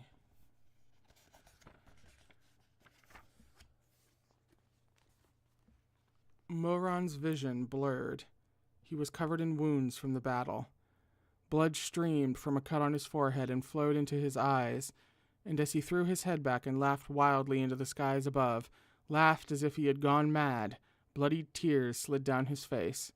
His voice broke on a sob. "Chu Wanling, turn around! Look at me! Are you really going to leave?" This is in his head. "Won't you look at me one last time? I'm dying. Back then, when it was Shimei, you at least spared him a glance.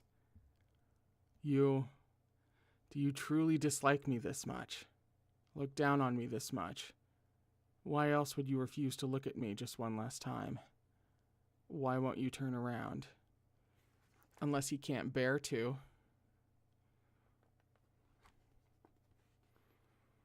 Shizun, His eyes brimmed with blood and tears. The last thing he saw through the golden barrier was the white-robed back of that lone figure as he strode away to go suppress demons.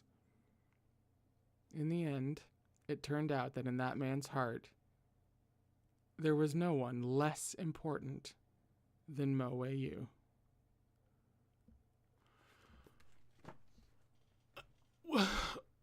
Well.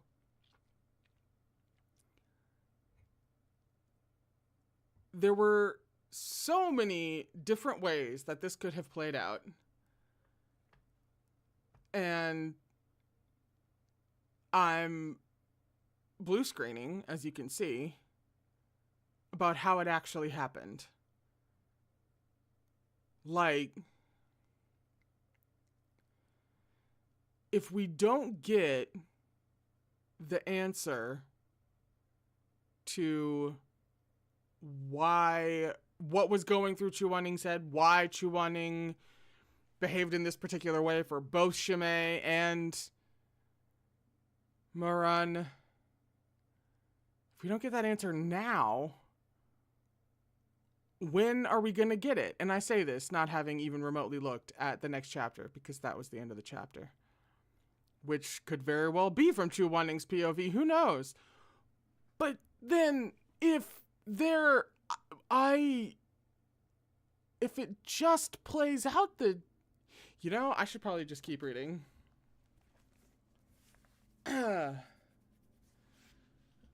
We're on page 103 for chapter 97. Just called This Venerable One with an ellipsis. Because, if he dies here, then what? Is he going to be reborn again? He can't possibly die here, but he can go unconscious. And anything can fucking happen when he's unconscious.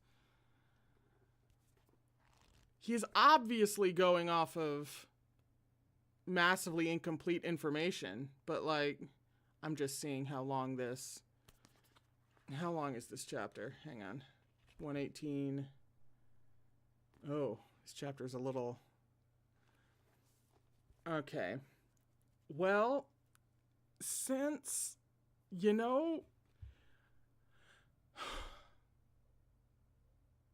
fuck it, we ball. Let's go. Okay. Morun.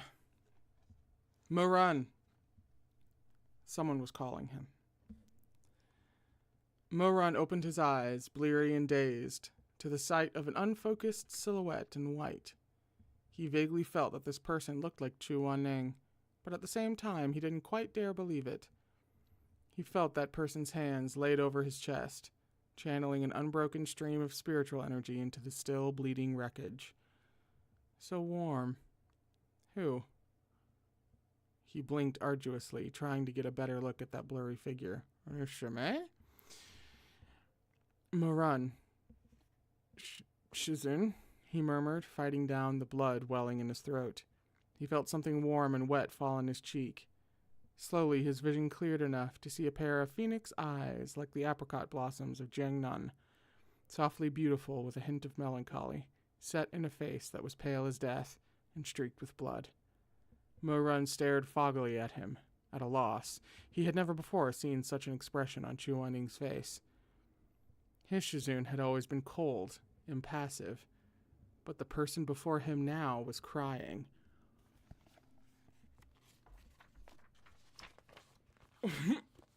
Wait. Morun reached a hand up, wanting to touch, wanting to check if this was real or just the hallucination of a dying man. But with the tips of his fingers mere inches from that person's face, he paused. Sometimes, hating someone was a kind of habit. If, all of a sudden, he didn't hate Chu Wanning anymore, he wouldn't know what to do to him with himself. He didn't dare touch. He was afraid it might be real, but also afraid it might not be. Behind Chu Wanning, Morun spied mountains of corpses and oceans of blood. Morun wasn't sure if this was the battleground at Butterfly Town, or if he had already gone to hell. He was eminently aware that he had committed countless atrocities, had sinned irredeemably, that he belonged in the infinite hells, never again to enter the cycle of reincarnation. But Chu Wanning was a good person. Why would he be here with him? To suffer an eternity in hell. Just a little longer. Chu Wanning's voice was distant and hazy, as if coming to him from the depths of an ocean. You have to stay awake, or else... Morun watched blood seep from the corner of Chu Wanning's mouth. The golden light grew more and more brilliant, until the person before him was suddenly enveloped in the blinding glow and shrank, taking on the small form of a child. Or else you are no disciple of the Yuheng Elder, no disciple of mine. Shishidi? Oh, what? Why didn't I think of that? Oh, no.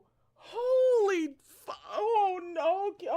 Oh, God. Now? I mean, of course we're doing it now. It makes total sense that we're doing it now. It's silly to think that it wouldn't happen now under these circumstances.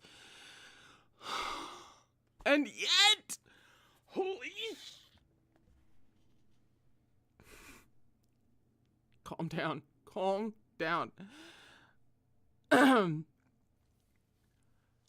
Chu Wanning had transformed into Shiasini before his eyes.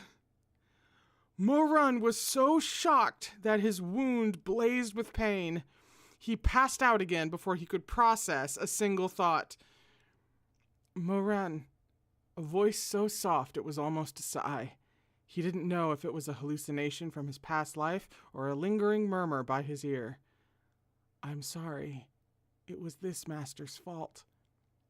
This line again. Chu Wanning, I don't want you to apologize. I want you to... To what? He faltered, not knowing what it was that he wanted. If he didn't want an apology, then what did he want?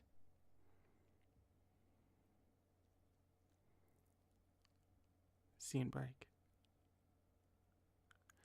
Morun's eyes flew open. His breath came in harsh pants and his clothes were soaked with sweat. He looked up to see a clean, tidy room, sparsely decorated. He was back at his room in Xisheng Peak. He was still alive.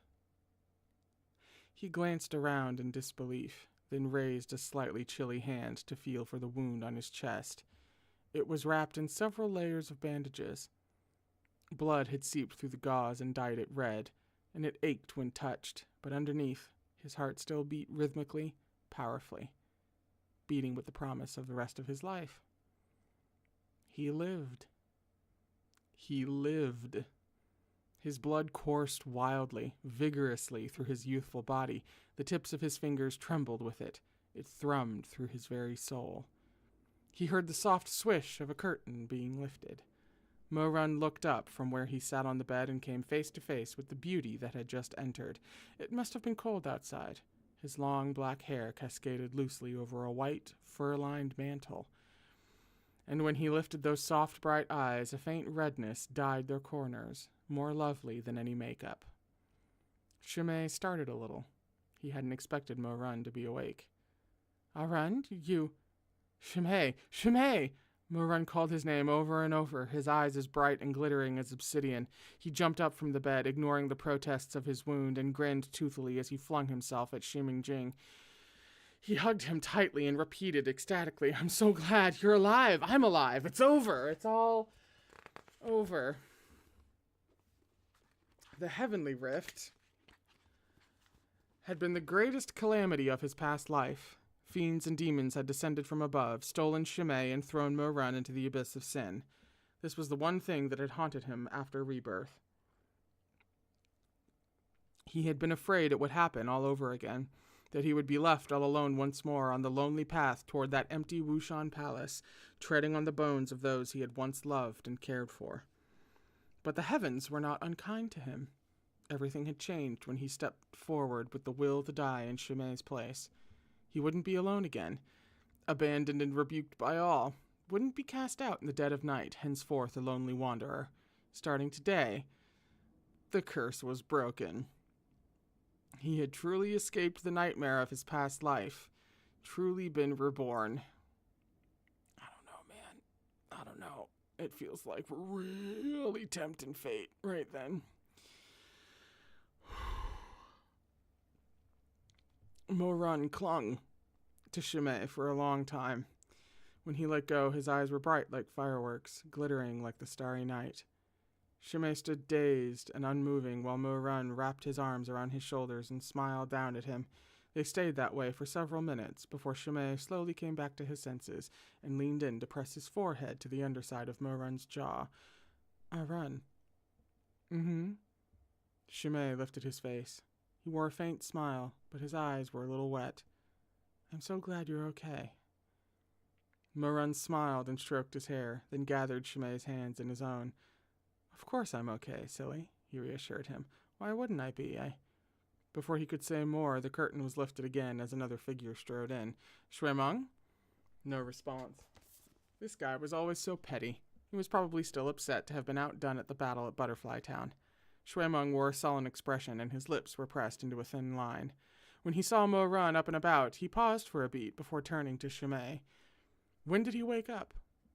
Shimei hesitated before answering. A hint of worry crept into his voice as he said, "Just now." Another pause. "I see." Shuemeng still refused to look at Morun. Look at this little brat, Morun thought to himself, sulking like this just because he didn't get to be the hero. He's acting like someone stole his candy or something. But Morun was in quite a buoyant mood, so for once he was willing to overlook it. He smiled and said, "Looks like I was out for a while there, huh? Who brought me back?" "Who else?" Shuemeng flung his sleeve and tucked his hand behind his back. "It was Shizun, of course." "Oh." Morun was taken aback at this revelation. Fragments of blurry memory from his half-conscious state passed before his eyes. Now that he was awake, he was so overwhelmed with shock and elation that he was even less sure of what the things he'd seen back then were real or imagined. "Shizun," he mumbled. "Shidi." At this, Shuemeng twitched almost imperceptibly. "So," he asked stiffly, "you saw?" "Saw what?" "That Shidi is Shizun." Morun had still been only guessing. Upon being suddenly told outright like this, his entire face went white. "What?" Shuemeng's head snapped around to stare at him. He wore a strange expression, as though it were taking all he had to keep some emotion in check. "What do you mean, what? I thought you already knew." "How would I know that?" Morun yelped. I was drifting in and out, and it was all blurry. I thought I might have seen the two of them overlapping. He thought back to the time he'd spent with Shiasini at the Peach Blossom Springs, and the two of them asleep in the same bed. He thought back to when he'd lost control at Rainbow Isle, and the golden hair clasp that had tumbled out as he tore at Chu Wanning's robes, and the handkerchief embroidered with the Haitong blossom. Clothing that grew and shrank with its wearer. The little jar of chicken soup clutched tightly in Shiasini's arms. The way he had looked up at Morun and called him Shishang, and how Morun had patted him on the head and grinned, saying, "We'll be brothers from here on out. Shishang will dote on you." One after another, those memories rose before his eyes and scattered like smoke. Now it was Chu Wanning, his face impassive, expression far too cold. Now it was Shiasini, his lips pressed together, refusing to speak. He had once told Shiasini that Chu Wanning was no good, that he disliked him. He had also once patiently brushed Shiasini's long hair. His hair had been so soft, flowing between his fingers like ink. Now that he thought about it, they really were so much alike. Morun felt like his head was about to explode. He paced in a tight circle, back and forth, as he muttered, "Shizun is Shiashidi. Shizun is Shiashidi. Shizun is..." He came to an abrupt stop, almost crazed. "You've got to be kidding me. How could Shizun possibly be Shiashidi?" I'll run. Morun didn't know whether to laugh or cry. Everybody drink. A holdover from the great heaven official's blessing in honor of Shi Lian. Sure, they're pretty similar in a lot of ways, but they're not the same. Shiashidi is such a good person. How could... The hell do you mean by that? Shuemeng cut him off, pinning him with a sharp glare. Shiashidi is such a good person? So what, someone who's a good person couldn't possibly be Shizun? Of course, I'm not saying Shizune isn't a good person, Morun countered. It's just that Shiashidi has always been so sincere with me. I basically viewed him as my own little brother. How am I supposed to just accept it when you suddenly tell me he's actually Shizune? Shiashidi is sincere, huh? Shuemeng snarled. Then Shizune is insincere. Hearing the temper rising in Shuemeng's voice, Shimei hurried to tug on his sleeve. Young master, remember what Uncle said. Aran just woke up. But Shuemeng shook him off, his brown eyes still fixed on Morun's face. So infuriated was he that the vein at his neck throbbed like a hissing viper, about to sink venomous fangs into its prey, ready to devour it. Moe-yu, you'd better explain it to me here and now. Why can't Shizune be Shiasini? In what does he lack sincerity, huh? Tell me clearly, what part of him do you consider fake? I mean, I feel like Shuemeng is pretty heavily like me at the moment. I'm feeling very connected to Shuemeng at this moment. But, however, not looking at the chat. However, if he's so particularly incensed because like something has happened to Chuaning, and that's made everybody a little on edge, then I'm not a then I'll probably just cry. I don't know. At this point, who the fuck? The interrogative onslaught rankled Morun only a little. It wasn't like he hadn't seen Shuemeng piss off before. In the last lifetime, Shuemeng had been more or less like this during every single one of their encounters after he became Emperor Taishanjun. Still, it was irksome. Morun frowned and snapped, "What's it to you? That's between me and him." "Between you and him," Shuemeng repeated. "Have you ever even thought about him?" Audience surrogate. Shuemeng right here. Morun was so mad he laughed. "The hell's your problem, Shueziming? Seriously, when did you finally lose it? Come on, Shimei, let's go to Loyalty Hall. Maybe Uncle and Shizune know what set him off." He brushed past Shuemeng, pulling Shimei along. Shuemeng stood rooted in place for some time, as if trying his damnness to stop himself. But just as Morun was about to step out the door, his restraint cracked and he whipped around, roaring, "Moe-yu, have you ever once spared a thought for this Shizune of yours?" Morun said nothing. He became even more agitated. His steps halted, and his originally cheerful and relaxed brows drew low in a scowl. Shimei squeezed his hand. "Don't mind him," he whispered uneasily. "He's been a bit irritable lately. Come on, let's go." Morun paused. But his hand had only brushed the curtain, hadn't even lifted it yet, when Shuemeng's voice rang out again, stifled, inflamed, and distraught, like it had leapt from a raging fire. "Moe-yu, you fucker, you piece of shit." A curtain dropped back into place with a swish. Morun closed his eyes, then opened them again. "Aran," Shimei tried to pull him back, but Morun gently pushed him aside. Morun turned his head to look at Shuemeng, then faced him squarely. The two of them were around the same age, but Morun was already taller by a span, and he could appear quite cold and menacing when he wanted to. His mouth curved in a smile, but his black eyes were deep, without the slightest hint of mirth. "So I'm a piece of shit now, am I?" "Shueziming, I've never treated our Shizune with anything but respect, nor did I stand idly by at the Battle of the Heavenly Rift. The barrier to the infinite hells couldn't be mended by his strength alone, so I stepped up to help. Let me ask you, as his disciple, have I done anything wrong?" Shuemeng remained silent. "My strength falls far short of his, so I couldn't hold out till the end when we were mending the barrier.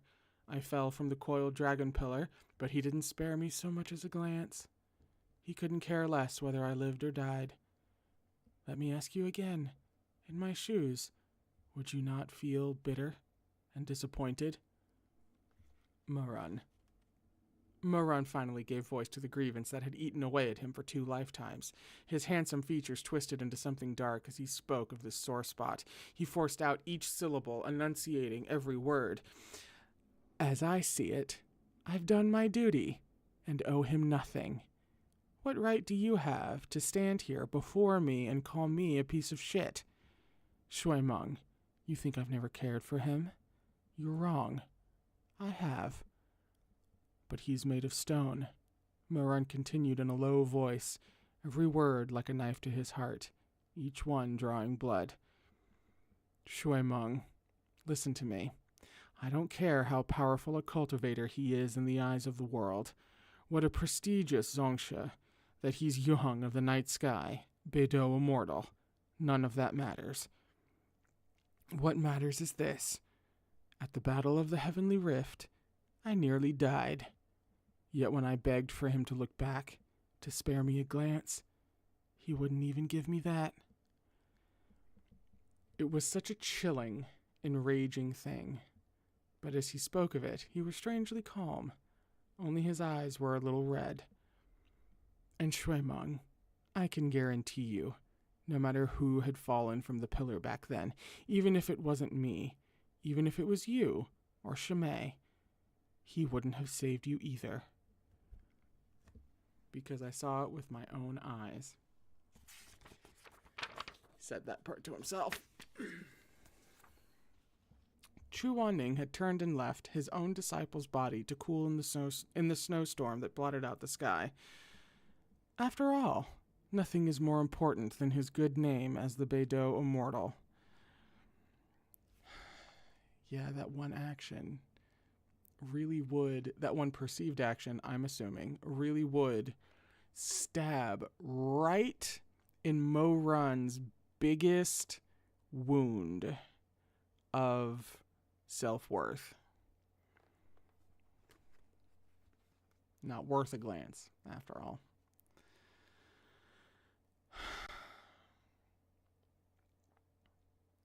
After all, nothing is more important than his good name as the Beidou immortal, Morun sneered coldly. Perhaps it was due to the room's dim light that he looked a little forlorn. You'll live if you're lucky. Die if you're not. His last word was still hanging in the air when there came a blur before his eyes alongside a rush of wind. The room was narrow and Shimei was behind him. Even if he sensed it coming, Morun couldn't dodge lest Shimei come to harm. He stood his ground and took the blow. Shuemeng lunged at him like a cheetah, gripped him by the collar, and a loud crack rang out as he struck Morun across the face, holding nothing back. At being slapped out of the blue, Morun's temper flared as well. He twisted his wrist to seize the raging youth and snarled through gritted teeth, Shueziming, the fuck do you think you're doing? Shuemeng didn't answer, bellowing, Mo Wei you bastard. He had no interest in talking anymore, but rampaged like he really had lost his mind. He brawled brutally with Morun right there in that desolate little room, the two instantly at each other's throats like a pair of trapped beasts. They fought like they wanted to rip each other to ribbons, like they wanted to tear one another apart and swallow each other, blood, bone, and all. A single lamp flickered in the room, and it cast their maddened silhouettes against the stone wall like a shadowy play of bloodthirsty beasts, or a picture of frenzied demons. Suddenly, Morun heard Shuemeng choke back a sob.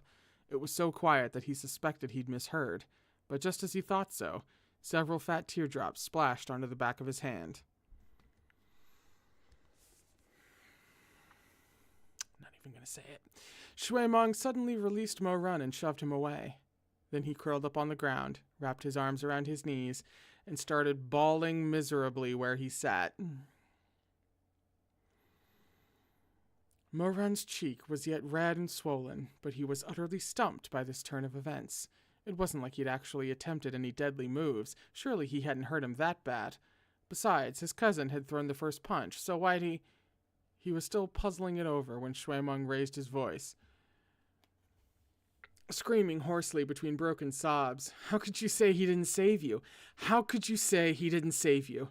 Tears rolled down his cheeks, insuppressible. Off to the side, Shimei sighed and looked down in silence. It seemed that Shuemeng couldn't keep things quiet after all. Between sobs, Shuemeng choked out, He'd be so sad if he heard you say that from the underworld!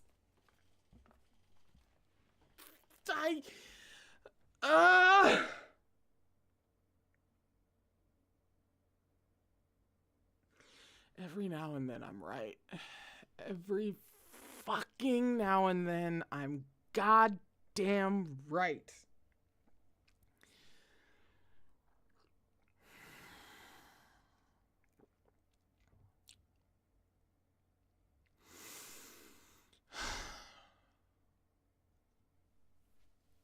You have got to be kidding.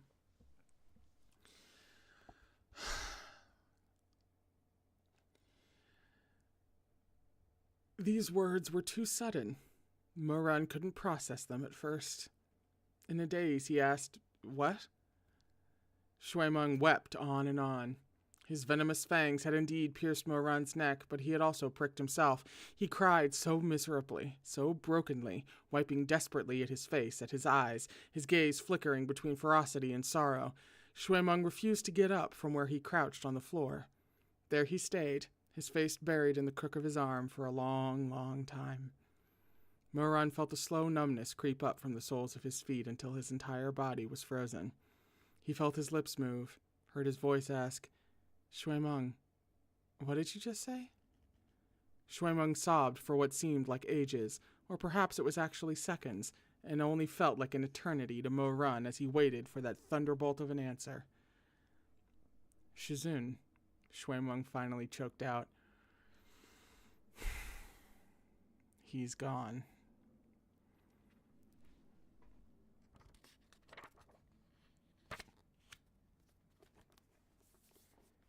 This motherfucker either died saving him, or, and I think this is more likely, flung himself right into the goddamn evil eye to seal the rift, and is now sealed away in the underworld.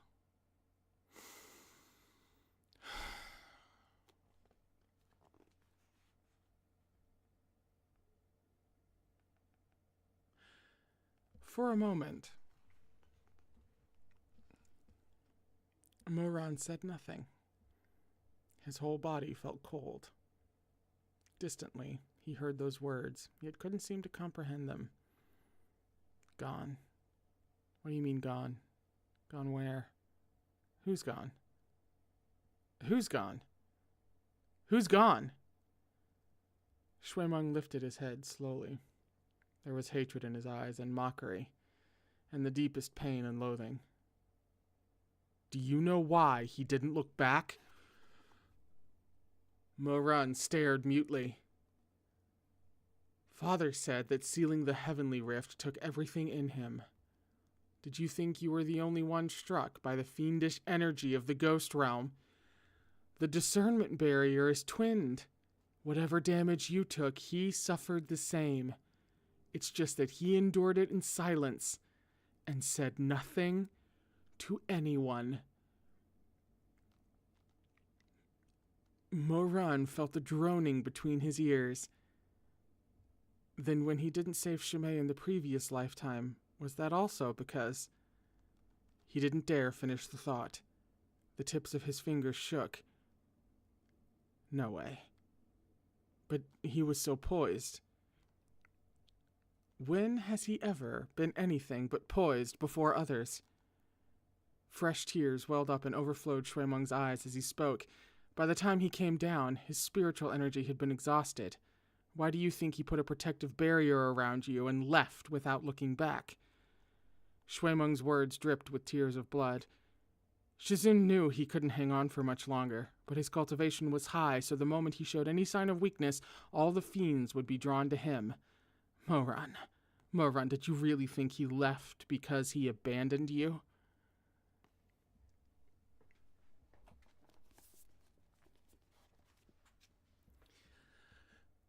Morun was speechless, struck dumb.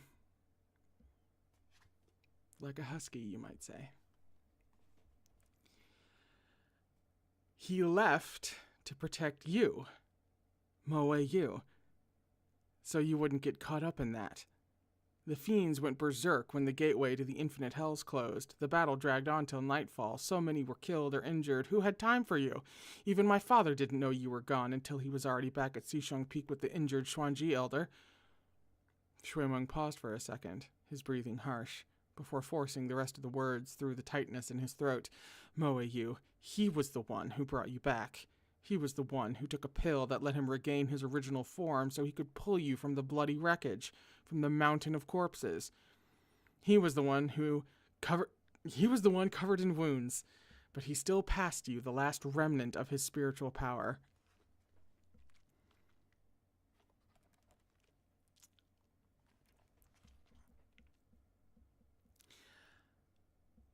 No way. He brought you home. You were unconscious, and his spiritual energy was completely drained.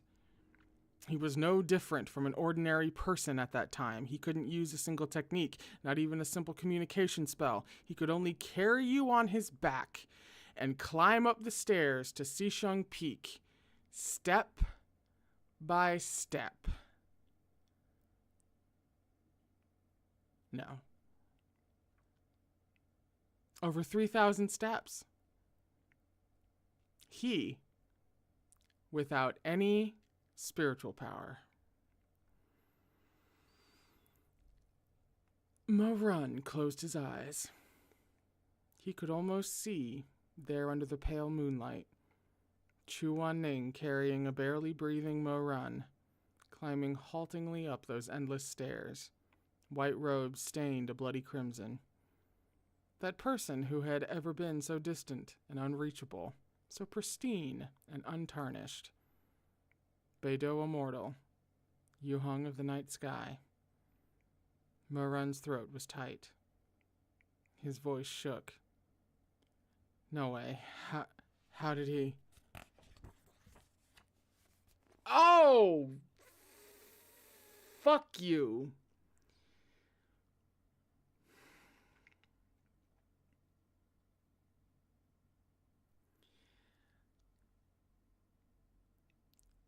Not in quality, obviously. But this goes right up there with some of the worst art that they've inflicted. I can't even, hang on. I can't, I'm putting it behind my microphone. I wondered the same. Shuimeng stared into the distance with red-rimmed eyes, looking lost. When I spotted him, I thought that surely I had gone mad. Surely I was seeing things, because I was also thinking. The rest came out in a sigh. How did he even... No way. Morun choked on a low sob and clutched at his head. He murmured helplessly, No way! The stairs are still stained with a trail of blood. That's the road he took to bring you home. Shuimeng's hatred made him ruthless. Go look for yourself, Morun. Go look. No way! The shock and helplessness were more than he could bear. Morun flew into a rage. Without warning, he grabbed Shuimeng, hauled him up off the ground, and slammed him into the wall, his features twisted into something bestial. No way. No fucking way. How could he have saved me? He's always disliked me, always looked down on me. Shuimeng said nothing for a moment. Then his mouth bent in a miserable grin. Moe you. It's not that he looked down on you. In the guttering candlelight, Shuimeng raised his eyes, lashes damp with tears, and leveled him with a gaze suffused with hatred. It's that I look down on you. Morun could only stare at him. I look down on you. Xuanji Elder looks down on you. Tenlong Elder looks down on you. Who the fuck do you think you are? Shuimeng chewed up the words and spit them in Morun's face. You son of a bitch. You! Shuimeng burst out laughing, tilting his head back to look at the dim ceiling. Morun, in all of Sishung Peak, he was the one who thought most highly of you. And this is how you've repaid him.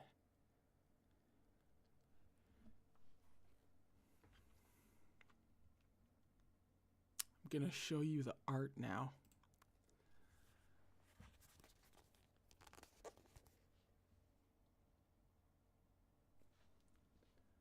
I've only really glanced at it myself.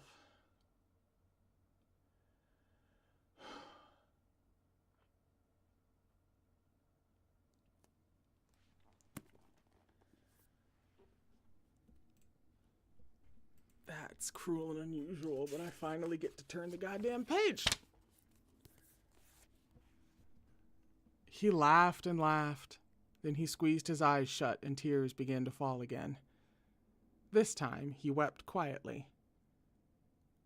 Morun, your Shirishiri, my Shizun. He's dead. Morun had been bitten by the most venomous snake in the world. He let go of Shuimeng as if burned and stumbled backward. For the first time, he understood those words. His entire body began to tremble. Guh, Shuimeng suddenly called out to him. Morun continued backing away until his back collided with the ice-cold wall. There was no escape. Guh. Shuimeng had finally stopped crying, but his voice was flat, like he was dead. We don't have a Shizun anymore.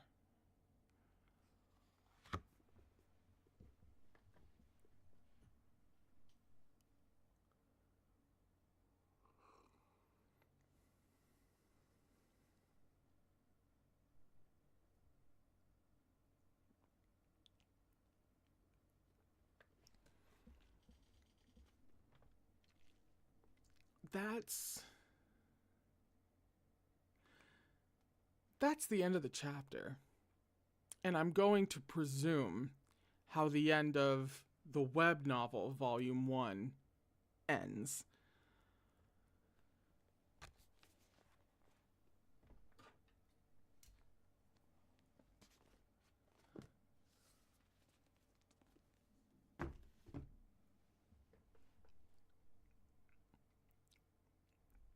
You know, even though some of that you could generally guess, because, like, of course, part of the reveal was going to be, like, the explanation for why Chu Wanning let Shimei die, or let Morun almost, and all of that, was going to reveal something at that level. It was going to be something like that.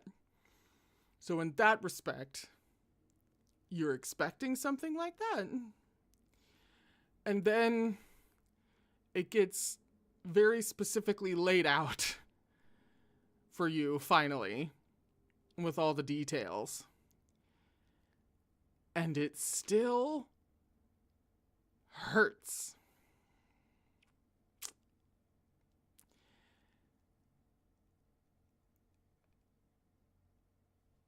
It's like you can see the train coming, but that doesn't mean that it's not gonna flatten you.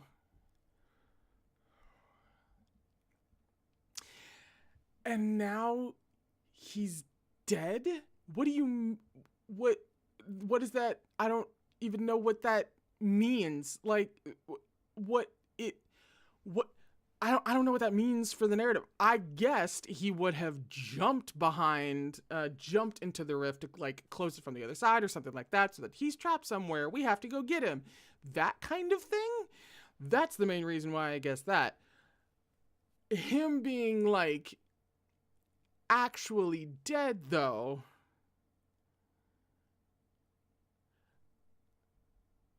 What does that even... How does that play out? That's like a whole swath of territory that I don't know. I don't know what the story looks like when going in that direction. It's the wild blue yonder. I have no idea. Like, Morun could bring him back from the dead. There, I guess, has to be a body. If he got to the top of the stairs, you know, before he died, they found him on the stairs. They know, like, where his body is. So, yeah, my first guess is that he tries to figure out how to exhume him somehow and, like, raise him from the dead. But, like, is he going to come back weird? Is he going to come back wrong? We're going to have zombie Shizun? Or is he going to, like, come back fine thanks to some magic or something that we have to do? and it's going to be a long, hard slog, but we'll do it, right? I simply don't know. I do know, however, and this is high key, devastating to my entire being. We have now been set up, however, for an eventual reunion. I don't know how we're going to get there, but that doesn't matter. There's going to be a reunion. Even if it happened now, I'd be screaming. Let alone if, 2 volumes from now. I don't care. Whenever it happens, I'm screaming. Especially since Morun knows so many things now. And that particular part of his brain has now shifted and then will then continue to shift. It could potentially, not a whole new Morun, but this is like brand new territory for Morun's psyche now. Who does he become now that he knows a huge part of his misconception? Who is that? We don't know. Somebody told me to read the chapter title. All of you are telling me to read the chapter title, excuse me. So yeah, I thought I glimpsed it, yeah.